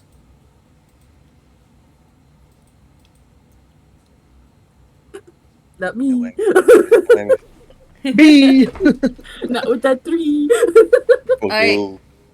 I will have you two mute up, and remember, whatever happens between these people, you cannot help at the moment unless they specifically say they call out for you. So, you two make your way into the actual theater bit. Are you going to go for the balcony or the floor? What do you think, Winter? Balcony or floor? It seems the floor is the correct place to start and work our way up to balcony, yes? Yeah, I think it would be smarter instead of going up high, working low. We can cover the larger ground first and then make our way into smaller ground. Yes, yes. Brilliant. And then I do my Nosferatu stance as I skulk towards the center of the floor that we're on. So you have Alright. the spirit box, correct? Yeah. And I have the. Did all I get to choose before we disbanded? All I got was a spirit box, or I didn't get a spirit. I just have GoPro. That's it. Did you want to get anything else? You said you had EMF detectors, right? Yeah, they have the a standard ghost hunt, like ghost hunting supplies. I'll take an EMF if that way we can like maybe have something to help guide us on our way to spirit boxing if we have an extra one. Alright. You take that and you start heading in Yes. as you are holding up the spirit box, and Winnie is holding out uh, the. You're holding out the EMF, and Winter's holding out the spirit box. I need Winter to roll me charisma and persuasion, while Nigel roll me intelligence and investigation. Oh hell yeah, stuff I can do. Right. I'm sorry. Did I have to roll something? Yes, What am I rolling? charisma and persuasion. Okay. Persuasion. But talk to me, Bruh, these rolls. bitch. Would you like to use a willpower, Nigel? I kind of would because I am so much better at this. And where did you say you do that again? Oh, I just mark it here, and then You'll see a little dice symbol next to the word willpower. oh, gotcha. And, And I can you roll can reroll how 3. many? Up to 3. So the reason you're able to do up to 5 that it shows is because there is re-rolling with willpower, and then there's rolling willpower checks. So with this one, getting 3 and 2 successes. All right. Nigel, as you are moving through quietly in your super important Nosferatu stance, you're listening and you're trying to make sense of any noises you hear, any sounds that could indicate as you're moving around. You start moving through the chairs, trying to listen in, as you can hear Winter in the back saying, "Hello, is there anyone here? Would you like to speak with me?" And just as your EMF gets a little bit of a tick, Winter, you start hearing a little crunching onto the spirit box, and you think you heard something saying, "Hello." He absolutely kind of like freaks out, hunches over it, and she like moves a little bit, like kind of like say, kind of like when you're trying to like adjust a signal on your phone and get a better signal, and she's like saying more questions, what's your name, how old are you, how did you die, kind of a thing. So, Nigel, do you start moving closer towards Winter with the EMF? Did you say that my EMF was reading anything or no? Your EMF started ticking the moment Winter's spirit box started going off. Okay. Then yeah, I would head in their general direction just to see if it spikes. All right. Hello. Both of you make the rolls again. Mm. It was investigation and intelligence for me, right? Yep. And persuasion and charisma for Winter.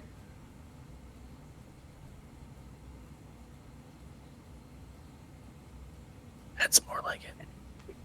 Intelligence and charisma, you said? Persuasion and charisma.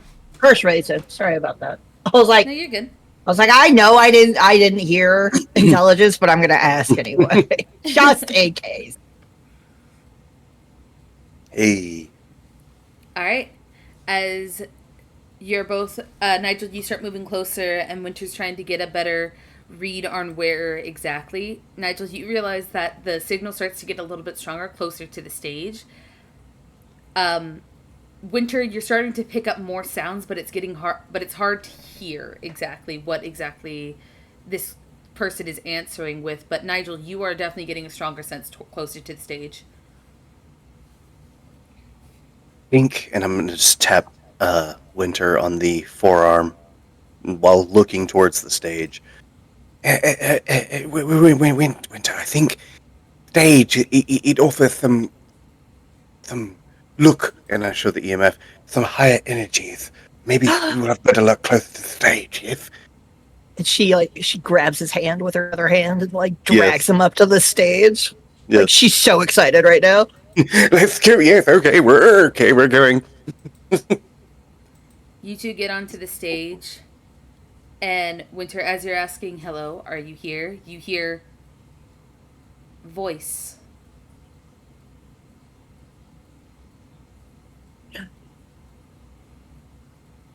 Do you hear?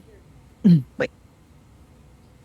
Do you hear my voice or a voice? She asks. My voice.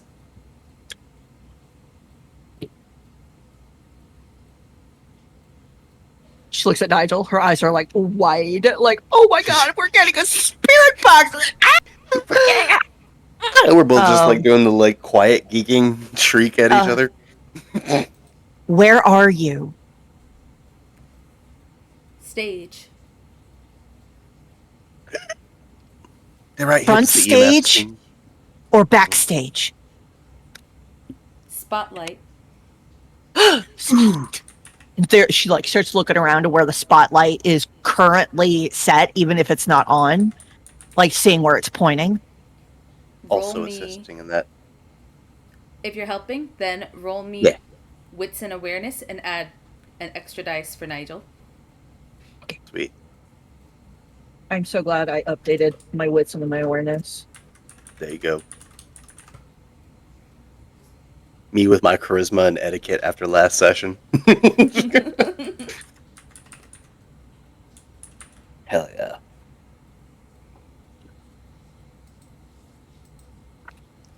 All right. As you're looking around and you squint and you're squinting your eyes, you start to see where the spotlight is, and you're trying to determine where exactly on the stage it would be. But you're having a hard time picking up where it would hit. You feel like if maybe if you had Nigel go up there and turn on the spotlight, it might work. Nigel, can you get up there? And maybe we need the spotlight on to talk to the ghost. I do think maybe I could. Let's do it then.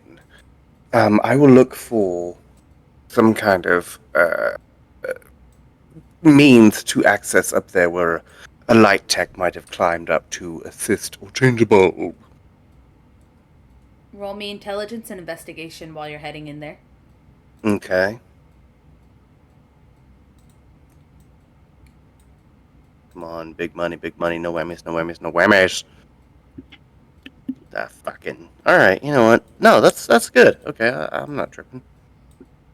So, you start looking over, and you're making sure that you are checking all of your P's and Q's. You're making sure that you're getting anything and everything that you can think of, and you do begin to see where the sound tech person would go. And you begin to make your ascent there, and you are in. You arrive at the booth, but it is locked.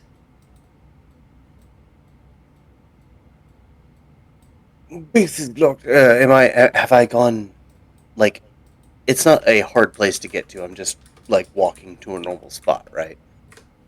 Yeah, Like, it's not like I had to climb some rafters or shit to get where I am. Okay, cool. you had to climb some stairs to get up to the sound booth. Yeah, but not like scaling ropes and climbing up like fucking gurneys to get to a light holster. Or shit. Okay, cool. No, unlike you're noticing that, like you originally looked on stage to be like, "Where is it? Where's the spotlight bit?" And you're realizing it's modern age. It's gonna have a tech booth. Ooh, gross. Winter, Yeah, there's locks. I'll be right I'm- up. Kind of okay with locks, but I'm not really good with locks. I do have like lock picking, but like not. I'm not techie, so Yeah, she kind of finds her way up, based off like where she has him like calling out to her, so she can kind of follow his voice. Winter, winter, winter, here I am. Eat me, Nigel, Nigel. I'm a ghost. So you make your way up, Winter, and you see the lock in front of y'all.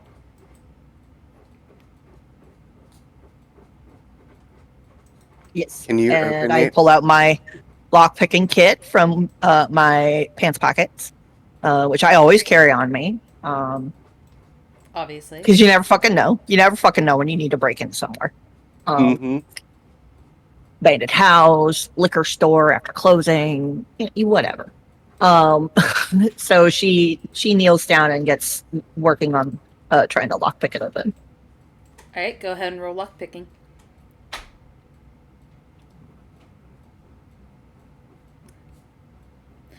So you're picking at the lock, and you're trying your hardest, and you're focusing, you're picking, and you get really pissed off, and you feel the pin that you're using start to snap, and you essentially grab a hold of it and rip it off.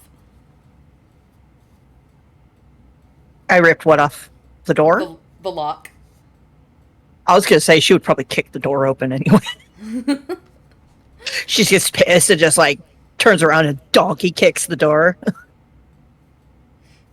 You essentially rip the doorknob that has the lock attached to it just off the door. She's like, well, it's unlocked now. I tell you, it's better than I would have done. Now let's Go host inside. this ghost. And I'm gonna head back down to the stage. Unless you need Yes. help turn on the lights. I think I can handle. I hope Okay. I can handle the lights. Call me, and she like helps him like open his phone and stuff, and her name is already in there. And she's just call me, I'll answer, and if you need help, I'll come back up. Okay. Yes, thank you. And then she hurries back down to the stage. All right. As you hurry back down to the stage, the EMF reader is still there, and it is quietly ticking. Nigel, as you take a deep breath and you're like, "Oof, okay, let's go." You turn around and you see a modern style tech booth, and this is essentially what you see in there. Okay, so I think it's going to be this button. No, this Roll button. intelligence, and I don't think you have anything in technology, do Technology. you? I sure don't, but I'll roll 4 intelligence still. Let's go. Come on. Come on, man. Give me this one thing. Okay. Hey! Hey. 3 out of 4. You close your eyes and you're like, I don't know. Eeny, meeny. As Alexander perches on your shoulder, and anytime you move your hand over one thing, you get a peck. And then when you move your hand over, he doesn't do anything. Then you move your hand away and he pecks you again. Okay, not that one. Yes, thank you. You be my eyes, Goose. And It is a bit weird considering, he can talk to you. So, and we're just feeling around. Which one looks like the light, baby bird? Help, daddies. I need help. You move your hand and you hear hot. You move your hand, you hear cold. Cool. Not that way. Not that way. And Keep you moving. manage to find the lights. There it is. And I just flick it. Winter, suddenly the stage lights up. All the lights come sprawling on in multitude of colors. And you see that the spotlight is trained maybe 10 feet away from you. And she moves over, lifting the spirit box to her mouth. Am I close? Are you close? Sorry. You hear voice. Do you want me to sing? Yes. And she kind of clears her throat and then stops and goes,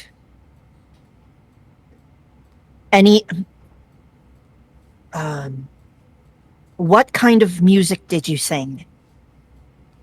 With this bit, we're going to move over to the others. Yay! Alright, you two mute up.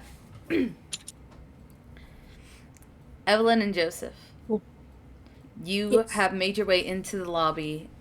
It is quiet. The carpets are all pristinely vacuumed. Any ropes and lines have been put away.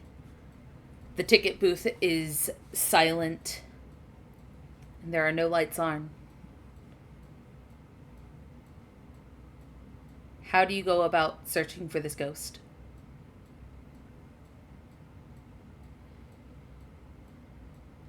Look, is there anything like marking where the explosion happened? Like maybe they put a plaque up or something, or maybe I Roll read me. about it.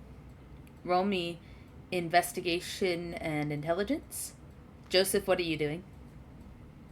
I'm looking to see if there's any signs of structural damage.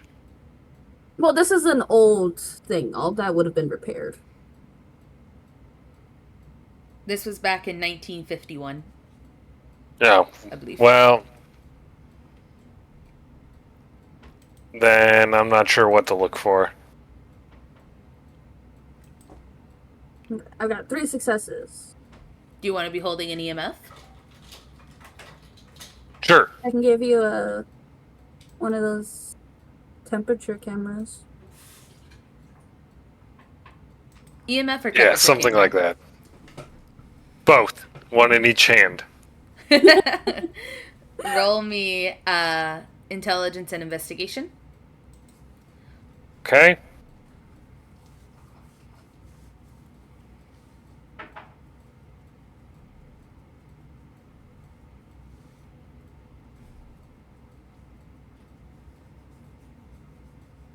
All right.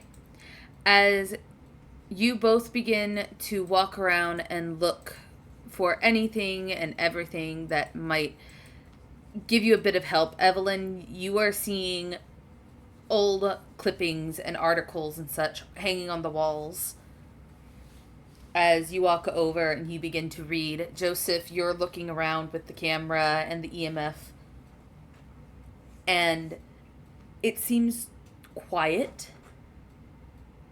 Joseph, you're not picking up anything really besides like moving it around, you hover over Evelyn. This is the first time you've held one of these, and you see that when you hover over Evelyn, the temperature drops, and she is outlined in a colder temperature. I see. So she's the ghost. Evelyn, you are reading that what happened was a water heater had exploded in the lobby. And reading further into it, you realize that the water heater caused damage upstairs, but the piping downstairs was also extremely messed up. And someone got hurt down there as they were trying to figure out what was happening when it started having a bit of a freak out.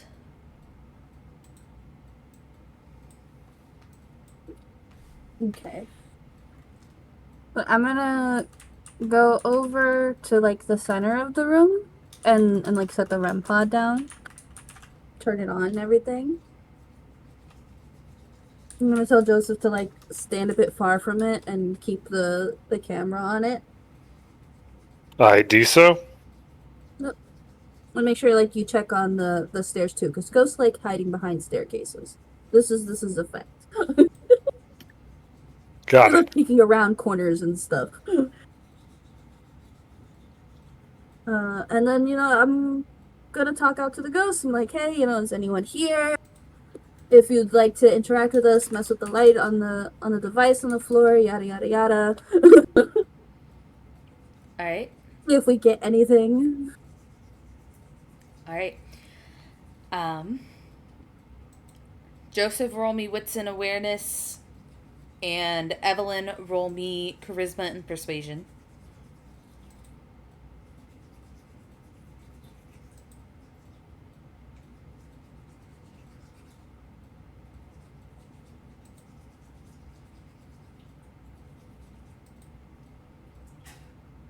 All right. Oh. Would you like to burn a willpower, or are you good? I'm good, I think. All right. As you're beginning to look around, and you know you're supposed to be using the equipment, but you eventually are relying more on your animalistic instincts as you're sniffing around, trying to see if you can smell ghost, whatever ghost may smell like. You heard somewhere on a show about the supernatural someone say something about sulfur. So you're sniffing around and you're trying to find anything and everything that you can. As Evelyn, you are asking, where are you? Is there anyone here? And you see that the pod starts to light up a little.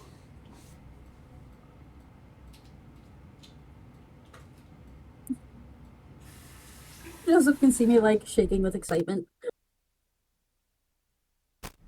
As you begin to continue asking more questions, every now and then a light will pick up, and you'll hear a little beep coming from the reader. This is so exciting. Are you getting anything in the camera, Joseph? Any temperature fluctuations? Not counting me.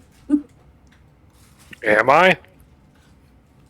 When you realize that you're focusing more on your animal instincts, you snap back to what you were doing, and you hold the camera up towards the REM, and anytime it blinks, there is the faintest outline of a colder temperature of something kind of kneeling down in front of it.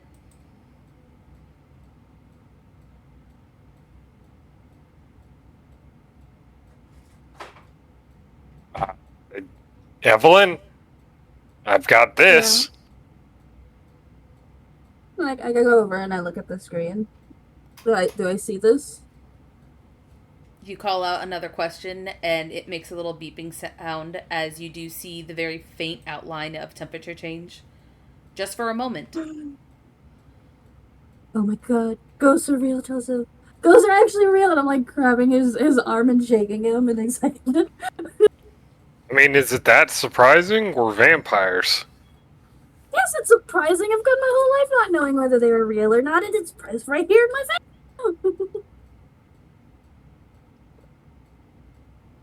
You should be more excited about this. Joseph, you feel something grab your hand.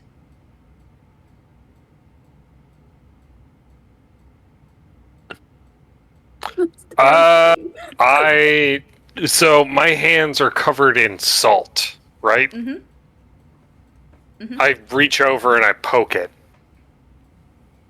When you look over to what had grabbed you to poke it, there's nothing there. And the feeling fades the moment you reach out to poke. Oh, Why did you just poke air? something grabbed me. Wait, something grabbed you? Yeah. Now I'm hugging your arm scared. Like, wait, are they able to touch people? No one told me they can touch people. Presumably. That's a ghost thing, right? They can touch some things. Well, I hope it only touches you, no offense. But if it touches me, I will scream.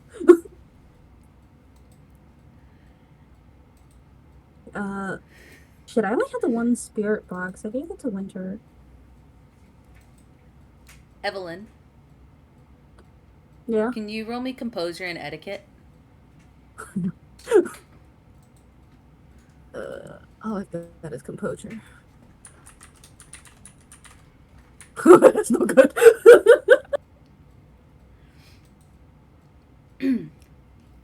So, as you stand there with Joseph, and you're focusing, and you're getting a little unnerved now.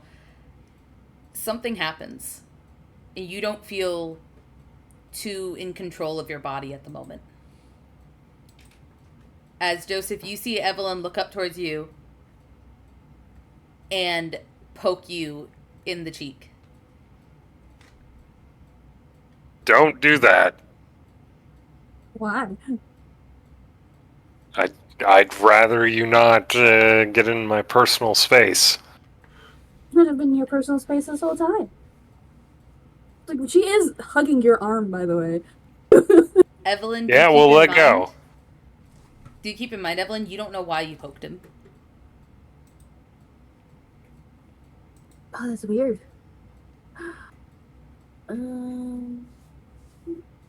Hey, Joseph, is possession a thing? Do you think they can do that? How...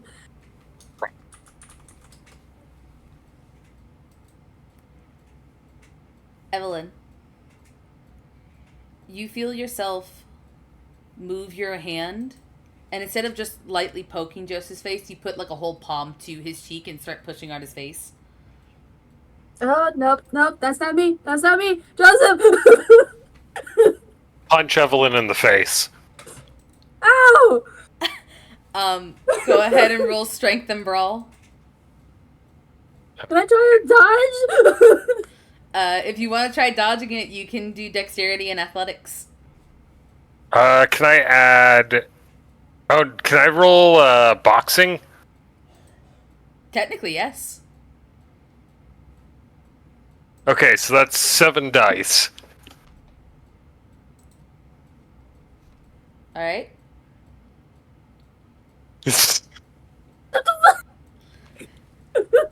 Evelyn, as you're saying, it's not me, you try to dodge right when you can, but the movement of your body feels restricted, and you feel slower as Joseph just whacks you in the face.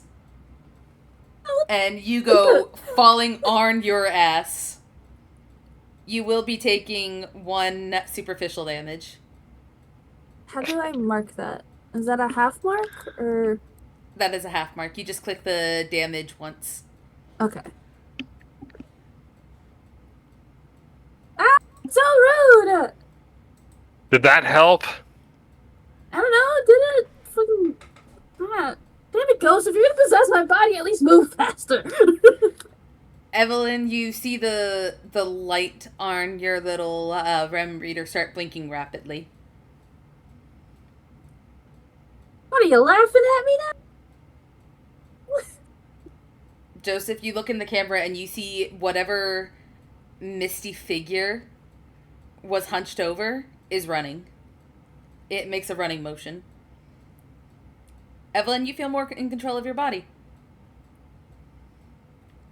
Okay, well, note to self, ghosts can possess you. What the fuck? Why did I get possessed? You got touched. This is so unfair. Joseph, do you follow the moving, what moving bit you do see? Yes. Evelyn, you Hey, see hey, where Joseph you take going? off running. Don't leave me behind! They're touching people in here! It's gross! They like pick up the red pod and follow after him. Alright, Evelyn, you do taste a little bit of Vitae as your lip is a little busted. Dang, That touch is hard as shit. was a crit, so like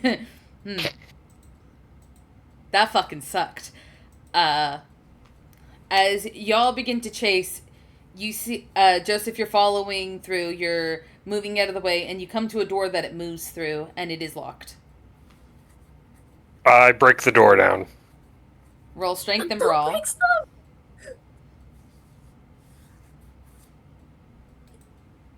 Alright, this time I probably can't roll boxing.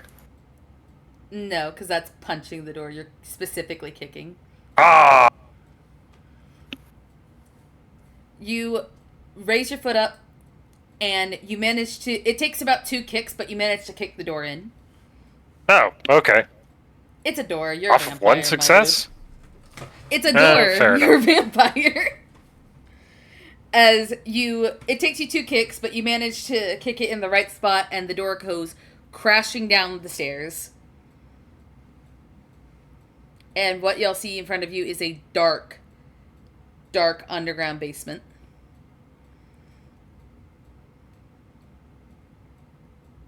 We go down. Joseph starts to make his way down. Evelyn, do you follow? The REM pod Yeah. is still beeping. Fucking son of a bitch. Can you not? We were asked not to break things. You Okay, start I don't know what you're chasing, but it ain't that important. you start rushing down the stairs, and we're going to switch back to the others.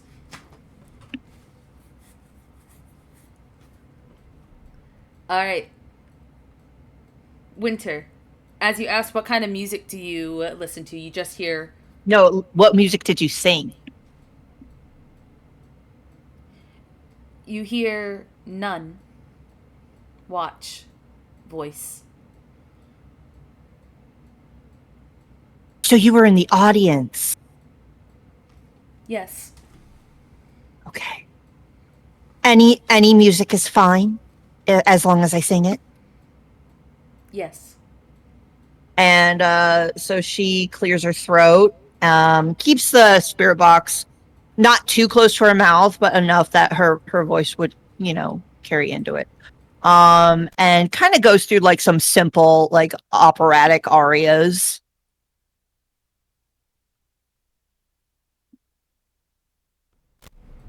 All right. When you begin to start to sing, I need you to roll me charisma and performance.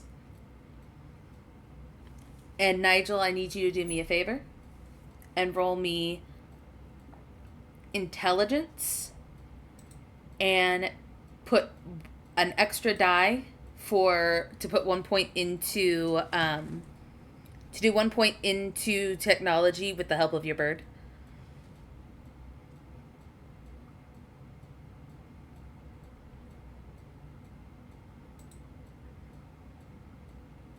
Nigel? Oh, I was muted. How do I add a die? So when you go into your character sheet and you set up your roll, you'll hit confirm, and it'll take you to. Oh, I see it now. Yeah. So just change that vampire dice to up 1. Yep. Okay.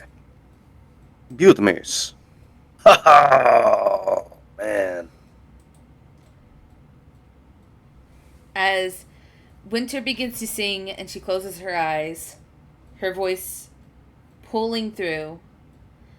Nigel, you are trying to concentrate on making sure that the sounds that are around are complementary. The lighting is complementary, as your bird is trying to help you, and you're getting a bit frustrated because your bird is, instead of talking to you, is just doing the whole peck for hot and cold. Yeah. And you hear in your head, "This damn bird is pissing me off. You should rip its head off." It's not going to rip its head off. Just. What? We are here. We are doing stupid. We could be out. We could be eating. We could be feasting. We could have blood. But we are here. You and listening to this. Listen to her sing. We should just eat her. Rip out the vocal cords. That is the We could eat the voice. bird. We could eat the bird. We could eat the girl. We could eat everything if we wanted, but we're not. We're not going to. Please. We're Nigel, conducting a very important investigation. Yes. you get hungrier. Add a Oh hunger no. to your hunger No. pool. Done. As Winter, you begin to sing, you close your eyes. Nigel, as you can feel yourself getting hungrier, you look towards Winter, and the song she sings. Winter, do you have any idea what you want to sing, or nah? Just a She tune. does just kind of the arias, like kind of a thing. Like she's not actually singing a song yet, but she's doing like typical like warm up arias. All right. You're watching Winter as you're focused on trying to stave off any hungry feelings in your head as you're working. Winter, I need you to roll me once again charisma and performance for the actual song. Being Phantom of the Opera. I'm gonna spend a willpower to reroll. All right.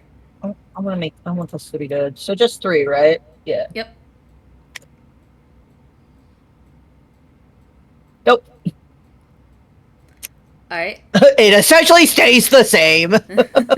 You begin to sing, and Nigel, you hit a button, and the lights around the theater turn green.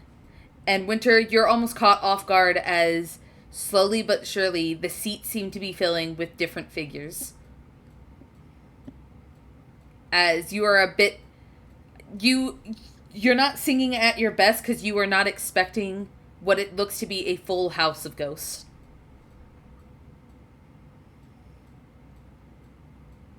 As you begin to sing, I'm going to let you roll one more time to stave off the shock and surprise from all of the now undead eyes staring at you. Okay. Don't fuck me now, dice!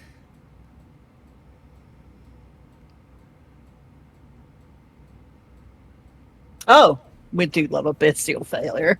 It's possible bestial failure, but you managed to get enough successes that it's going to outweigh. So, as you're beginning to sing and you see all these ghostly figures appear inside your head, you hear, "What are we doing here? Why are we singing for these? What is the point? This is not going to help us achieve our goal. What is the? He did this." And your eyes kind of drift up towards Nigel. He obviously put these little figures here to spook you, and now your voice cracked a little. You're blowing this, and for what? It's not even going to get you anywhere. Why are we here? We should rip his head off. He's trying to fuck you up. He's trying to mess you up. He's trying to embarrass you.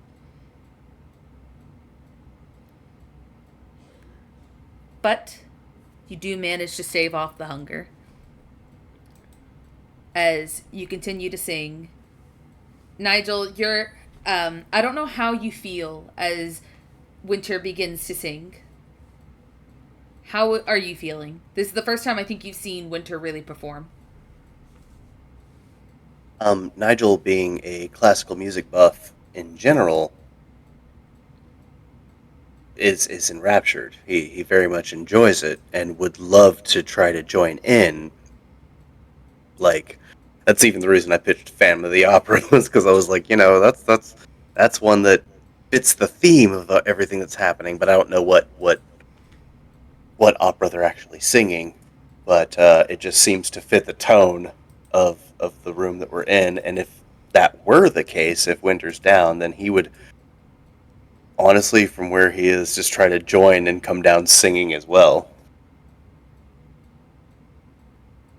Roll me charisma and performance.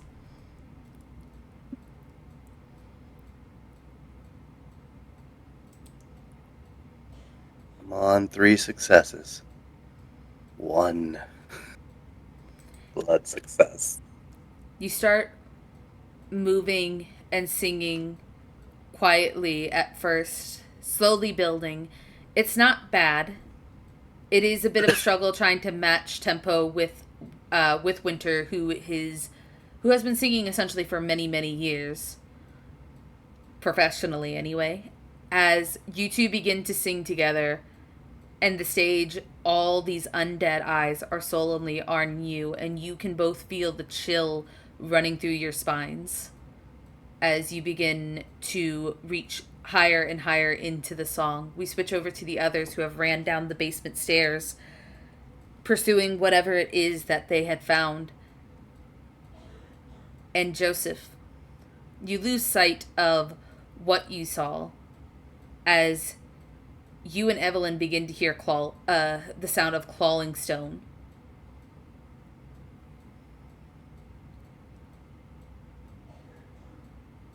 Oh, why did this have to turn into a horror movie? I'm gonna take this chance to go invisible because I'm scared. Make a rouse check. And it's just one of the skull, right? Yep. Oh, that's bad. Oh no.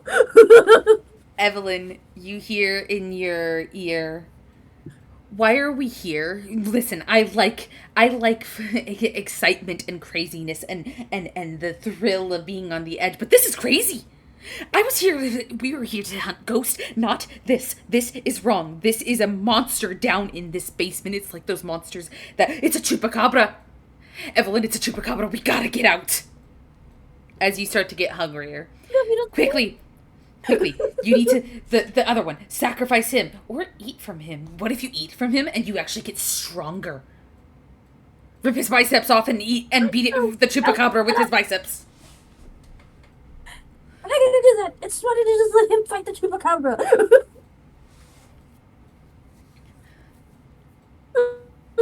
I'm following closely behind Joseph.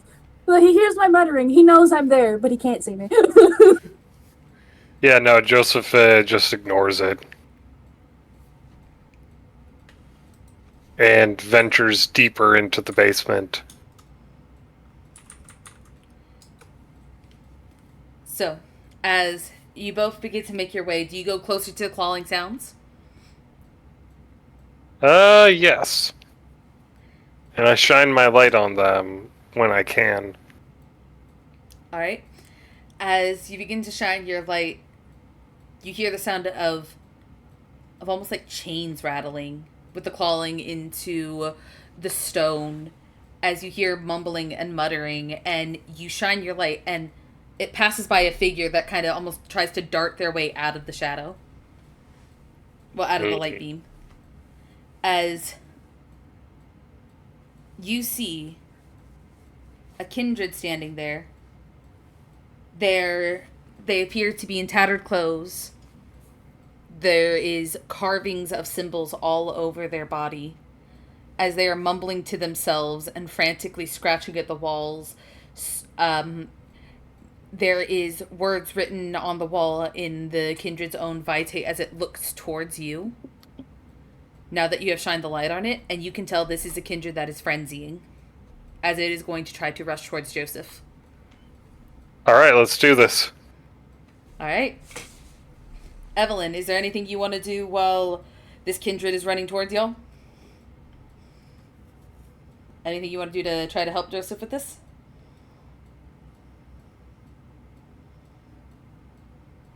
It has no idea I'm here, right? You don't think so? Think being the keyword. Can I try and trip it? You can always try to trip it. Alright. Seeing that it's like rushing towards us, is there like any pipes or anything that I can grab? Make me a wits and investigation real quick. Even just like a chair or something? Okay.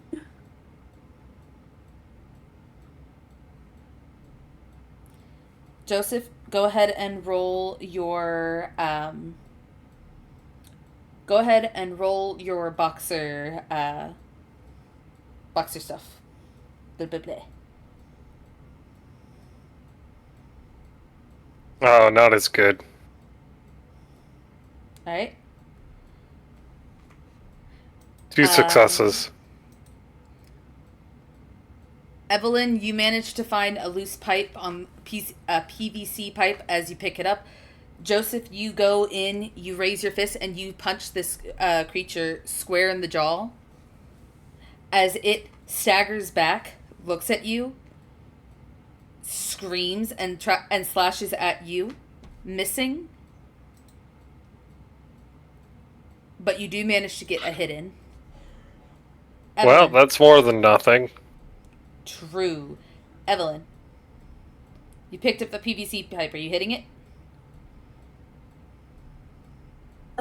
Yeah, I'll try and crack it up against the side of its head, or the back of its head. Maybe I can knock it out if I hit it. Alright, strength and melee.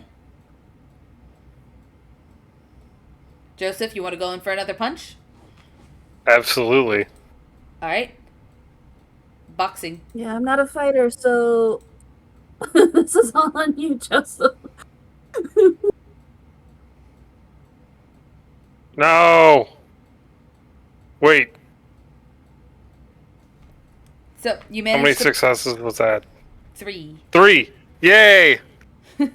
You managed to punch it again, this time giving it an uppercut as Evelyn, you managed to smack it in the back of the head. And it staggers and looks towards both of you. It does not seem to be in control of what it's doing as it rushes towards you one more time. Do you guys want to go for a hit, or do you want to go for a block or defend, or essentially get the fuck out of the way? I'm a punch it. I want to get the fuck out of the way. Alright. For those who want to get out of the way, dexterity and athletics.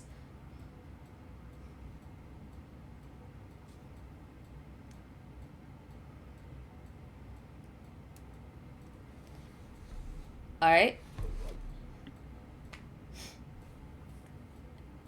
And for Evelyn, alright.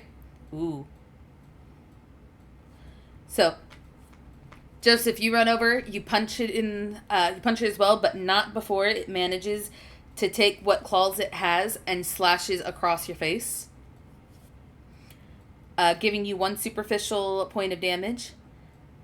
Evelyn, you don't manage to escape as it slashes upwards towards you with its other hand and scratches you. But when you punch it this last time, it goes down and it does not seem to be getting back up.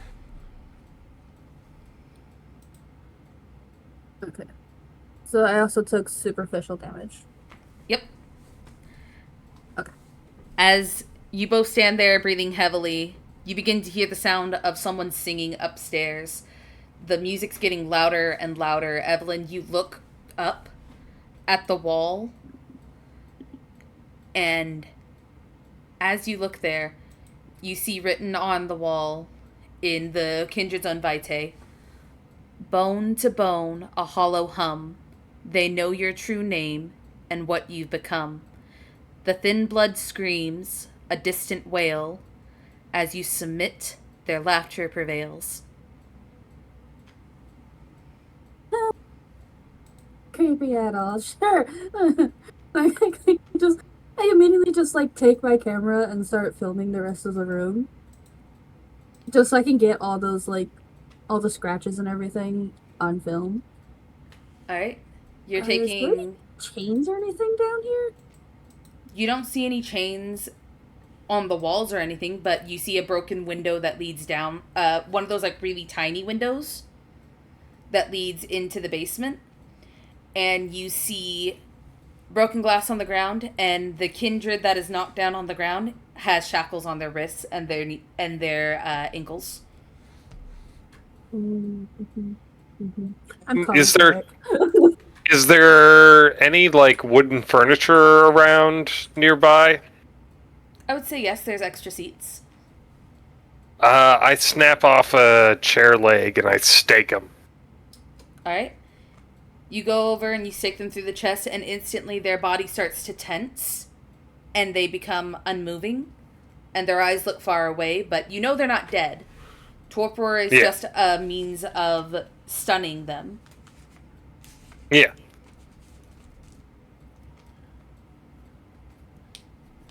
And as you two stand there taking whatever counts as a breath for both of you, upstairs you hear the song coming to an end. And in this unspeakable, loud, unimaginable wave, you just hear clapping, loud clapping in your ears coming from every direction. The floor begins to shake, the walls begin to rattle as everything just suddenly turns to a silent stop, and it goes completely silent. Any electric items that you have fizzles out, and you are left in complete darkness, all of you. Bitch. Rude. Very rude. Yeah, I'm filling in my bag and I pull out a candle and a lighter. I like the candle. Joseph, your phone makes a binging sound. Do I recognize the ringtone? No. I check it.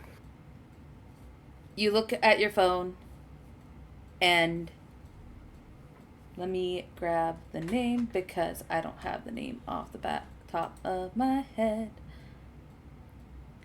It simply says, with coordinates not of any that you recognize immediately. There's coordinates. It says find me, and this name that you know very well appears at the end. The Ulfjeden. Yeah, I can't pronounce that. It's Icelandic. It means wolf-skinned. Yep. You get coordinates with the words saying, come find me.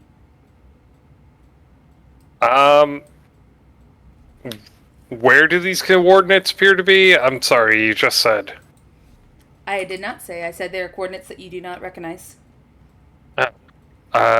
So if I enter them into Google Maps, what does it say? Let me grab the Google Maps. Because I had the coordinates before, and it's a little desert area.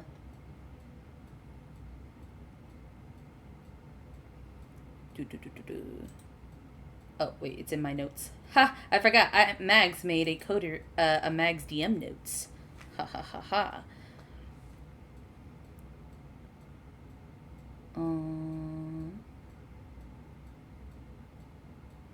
Y'all roleplay while I find it. God, some of the damn ghosts sucking the... Oh, I hope that didn't corrupt the footage. Well, I didn't get to mad that punch a corrupted the footage. ghost, but I did get to punch a vampire. Yeah, and me. So rude. Yeah. I snapped you out of possession. You're welcome. I am No not need to- thankful. You could have done that in a nicer No way. need to thank me. But I'm you not going can to thank thank me you. if you want to. No!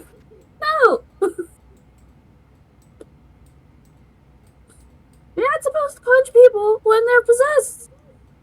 Why not? Because that shit hurts. You're supposed Yeah, to but slap them. that also hurts. Yeah, but it's not gonna make my lip bleed. So, as you punch in the coordinates into Google Map, you see it leads to a place called Aiden Lava Flow Wilderness. And how far away is this place? From Albuquerque? Yeah.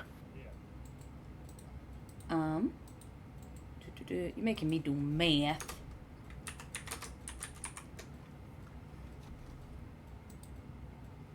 Not like in terms of like how long of a drive is it, but like the actual distance. 265 miles. Okay, so this is a hike. I gotta go tell Winnie about this. Yeah, we should probably go get Winter and Nigel. Apparently, they had a much more pleasant time than we did. Like, I had a great time. I don't know what you're talking about. this is such bullshit. I You wanted to be friends guys, with a ghost, not to get touched and possessed and punched by a ghost and a random vampire. you By the guys way, I'm make your calling way. Eric so he can come get this guy. So you make your way upstairs. Do you leave the guy?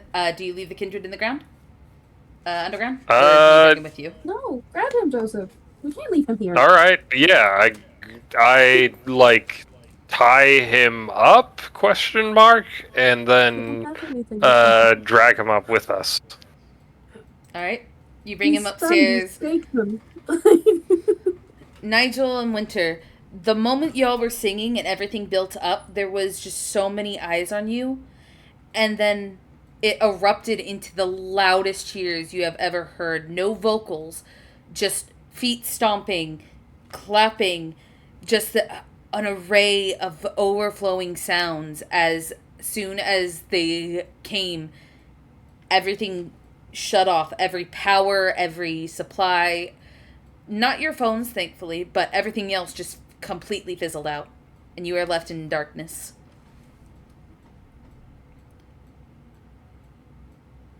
Do you believe you've crushed that? I say. Winter? Sorry, it wouldn't unmute. It was fighting me. Mm-hmm. She kind of like looks at Nigel and goes, "Did you see how many ghosts were out there?" I don't know what the B team came up with, but we fucking crushed this assignment, okay? You and I, with Zachy Bacon. we did extra credit. We went looking for one ghost. We found a theater full of them. An entire auditorium. This is like fancy ramen place. Ramen reward worthy. I don't understand your analogy, but I do enjoy ramen, and I will say, Ramen's good, but you go to your favorite place, right? Sometimes this is a nice place. Sometimes it's kind of a little dive hole in the wall. this crowd is juicy ramen. This is like Michelin star Ooh. ramen. This is the place where they have omakase sets worth $350. This is the Michelin man's ramen. Yes. They're going to be so pissed. So yeah, we easily. As you two are having this conversation, the doors open up in the theater, and at least Winter, you can see Joseph and Evelyn rushing in.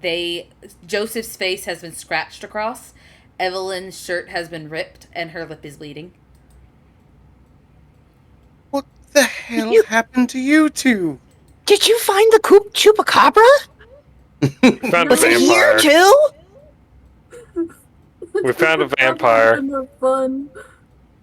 And also I punched Evelyn in the face. Nigel's Why?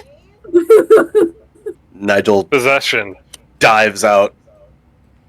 We will talk about your possessive nature later. Don't Why ever did punch you her in the hit face. Evie, that is my steed. Instead, I'm to look after her. You cannot just go punching her in the face. What's wrong with you, Ratscallion? I thought we were friends. We are friends, aren't we? Yes, why are you punching Evelyn? She was possessed by a ghost, and I figured that was the simplest solution to the problem. I am disappointed in you, but I'm not surprised. Evelyn, are you okay? Evie, and I go to inspect her wounds. I'll be fine after some rest. I'm kind of hungry though. Looking after it. Joseph, really, I do love your muscle, but goodness, look at her. You've bruised such a beautiful face. I'm like I'm pouting. sorry. I'm like a puppy dog eyes. Nigel, I'm not actually hurt as that you bad. I'm just playing it up. I will hug her close. Nigel, I if you turn understand. to like look closer at Joseph for this, you Hmm. do notice his face is just covered in blood. Oh my god, man! What the hell happened to you? He's also What? dragging He a got a body with a scratch on stake. me. You do also He's notice that dragging a there is what? a body with a stake through it. Okay. Okay, so some shit to unpack. Yeah. I understand. Surely you've done what was needed, Joseph. Clearly, you're hauling a carcass, and that's usually a good evening for you. And as I'm still hugging Evie, and just head to the chest and just making sure she's okay, but also just like sympathetic to Joseph's plight because I'm not mad at Joseph. I was surprised by the act, but also just being like, okay, well, and I'll hands on Evelyn's shoulder, just put her back and just be like, "You're okay though, yes?" I'm fine. I just need a snack. Yeah. I also Okay. have to call Eric because we found that guy in the basement scratching on the walls. Interesting. And I assume, Joseph, turning back to him, you murdered this fellow and now that's good. We're good there. Are you okay? I don't imagine you want a hug, but I have plenty to go around. I'll be fine. All right. Well, still, Group you hug of look a Joseph. fright. It happens. Well, thank you for protecting Evelyn and killing the. Not that exclusively you couldn't handle yourself, Evie. I know, but No, I would have gotten destroyed if he wasn't there. I. This is why we keep Joseph around, and this is why I had Winter with me. We Exactly. They're all need very protection. fragile. Sneaky types are very Oh fragile. my gosh! Just saw the in-bed chat. Oh my goodness! I'm looking at the gashes in Joseph's face. I'm like, are these going to heal proper? And do you mind if I inspect Yeah, them a little closer? yeah, I'm a vampire. Well, sometimes shit be infected or whatever. I don't know. Hexes, curses, the Look, like. look, look. We need to get this guy, and I indicate the staked vampire, to someone who can get some information out of them. Um, and I have business with my sire. You all Very well. hear something coming from the stage. Mm. When you turn to look, you Oh, not see another one. in the darkness a shadowy figure of a small child looking at all of you. As they say, "The police are coming. You should leave." Well, there you go. Thank you, small child. Let's go. Nigel, coming from an orphanage and having like his tie to humanity is the protection of children, is going to take just a quick second, if he can, to be like, "Excuse me, child, are you here alone, or are you of this plane?" I'm always here. I understand. I appreciate your heads up. What's your name? My name is Bobby. Bobby. I'm Nigel.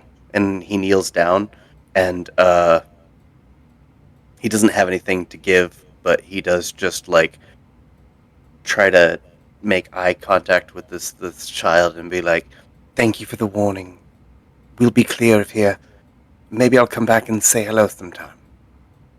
They nod with a smile and they point at Winter. "Bring her back. She sings well." Did you like her singing? They nod.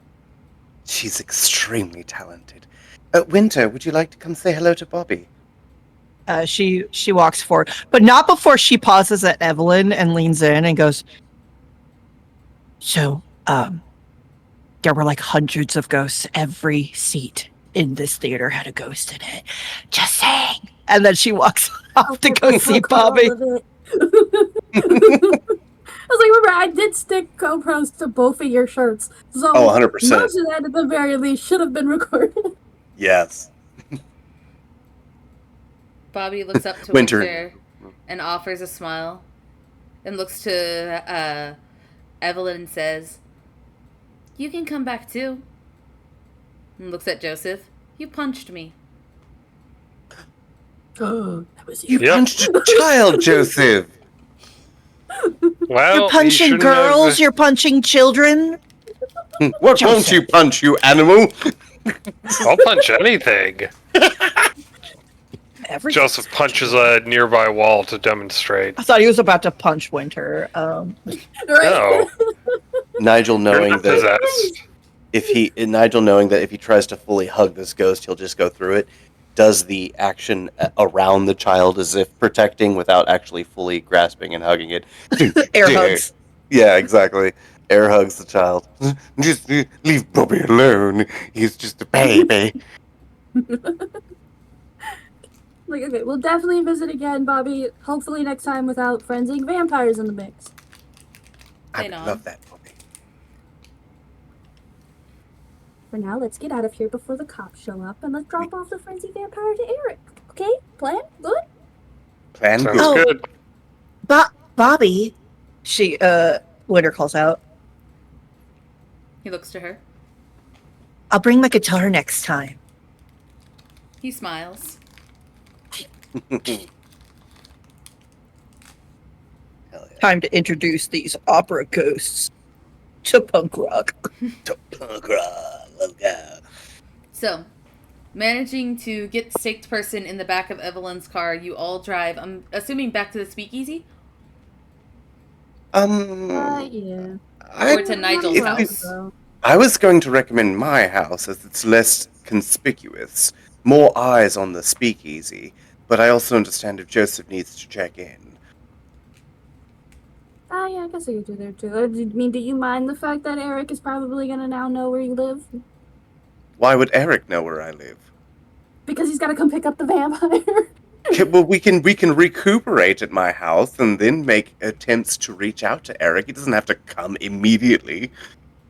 But You guys begin to pull Do you- out of the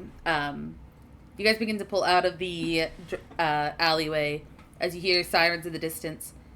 When something pulls up in almost like a speeding motion, a jeep in front of your car, and Oh, shit, okay. the driver's side door opens, and coming out from the driver's side appears to be a not overly tall, but pretty decently tall, kind of scrawny man with what appears to be blackish purple hair and messy curls, sunglasses, fingerless biker style gloves, as he smiles and goes, "Joseph, you need a lift? I got a text from your old man." Joseph, you know this guy. He is the Baron of, I believe it's I just had the name.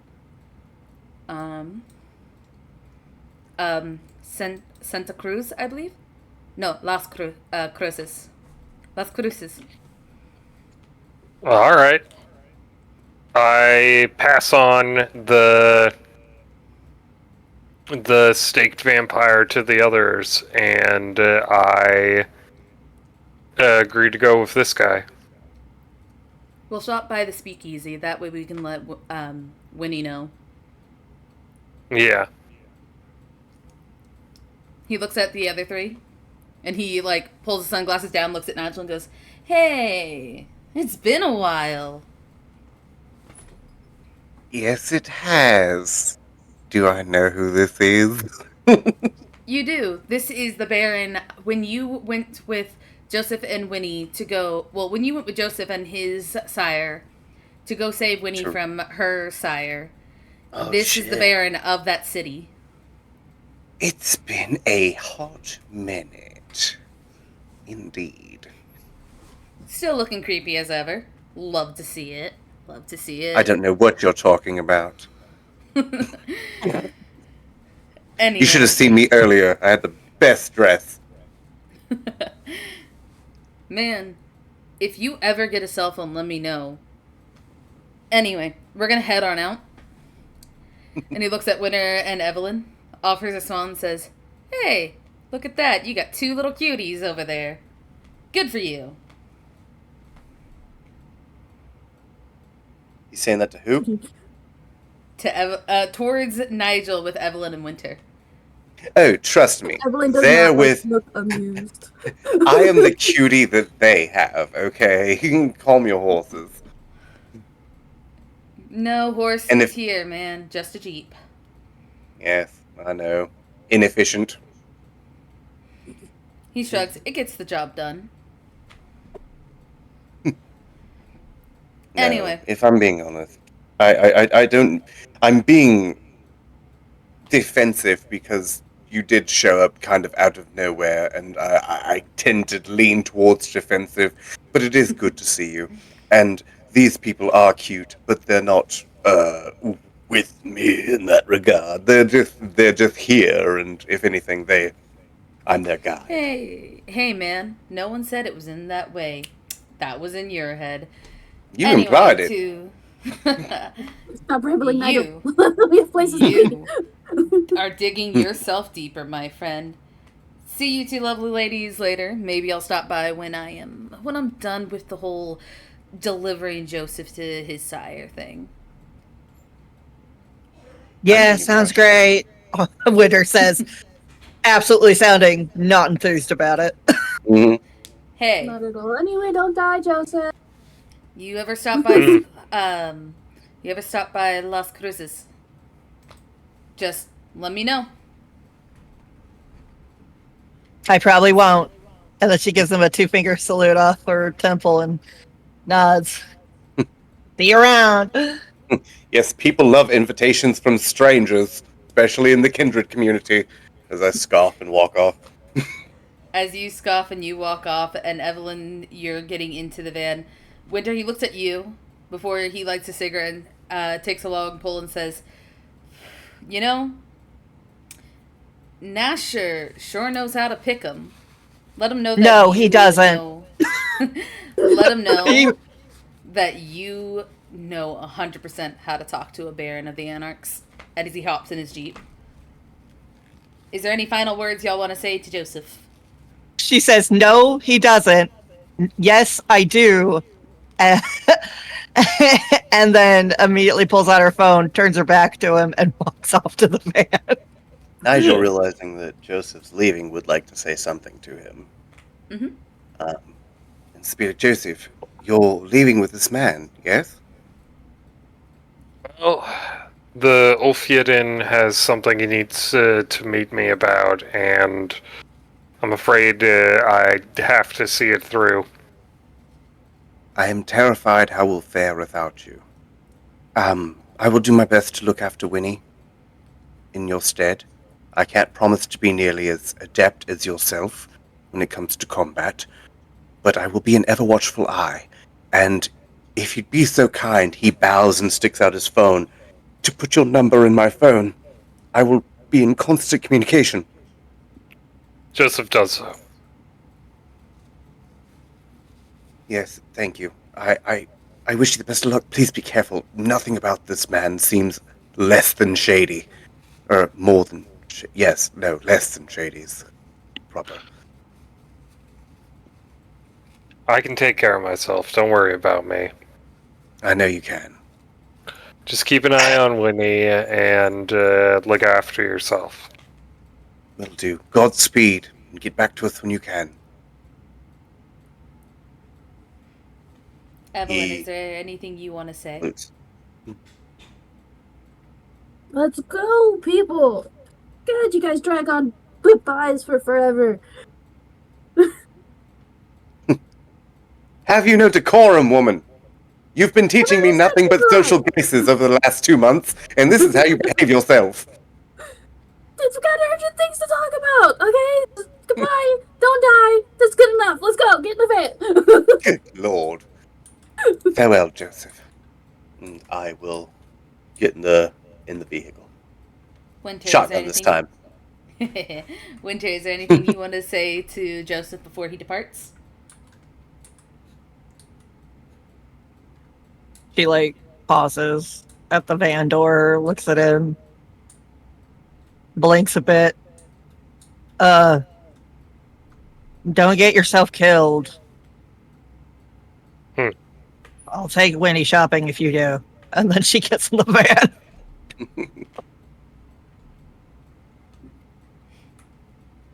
All right. Joseph, you get into the Jeep and all of you start tearing off as the sirens get louder and louder. Everyone's mind's thinking of multiple different things. Winter, you just sang in front of an audience of ghosts. You're not even sure Nasher himself has done that. I'm immediately cooler than my sire. Black. Nigel, you sit there and you look at your phone thinking about how one of your, if you dare to even say, closest friends is off on his own Indeed. little adventure. And you finally got his phone number. I will actually say Joseph is probably Nigel's first friend because he's somebody who kept contact after taking a job from them. So, yeah. Possible. His longest friend so far. Evelyn, ghosts are real. Ghosts are real, and they touch people without asking.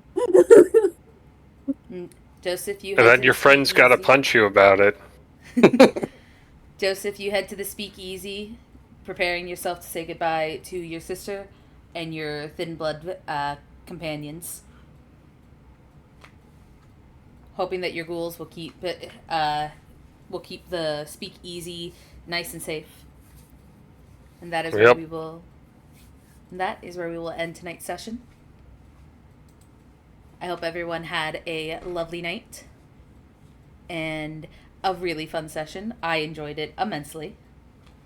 I had so much Yeah. fun. It's the highlight of my week. I am about to fall asleep, though. Understandable. We have been going for almost 5 hours.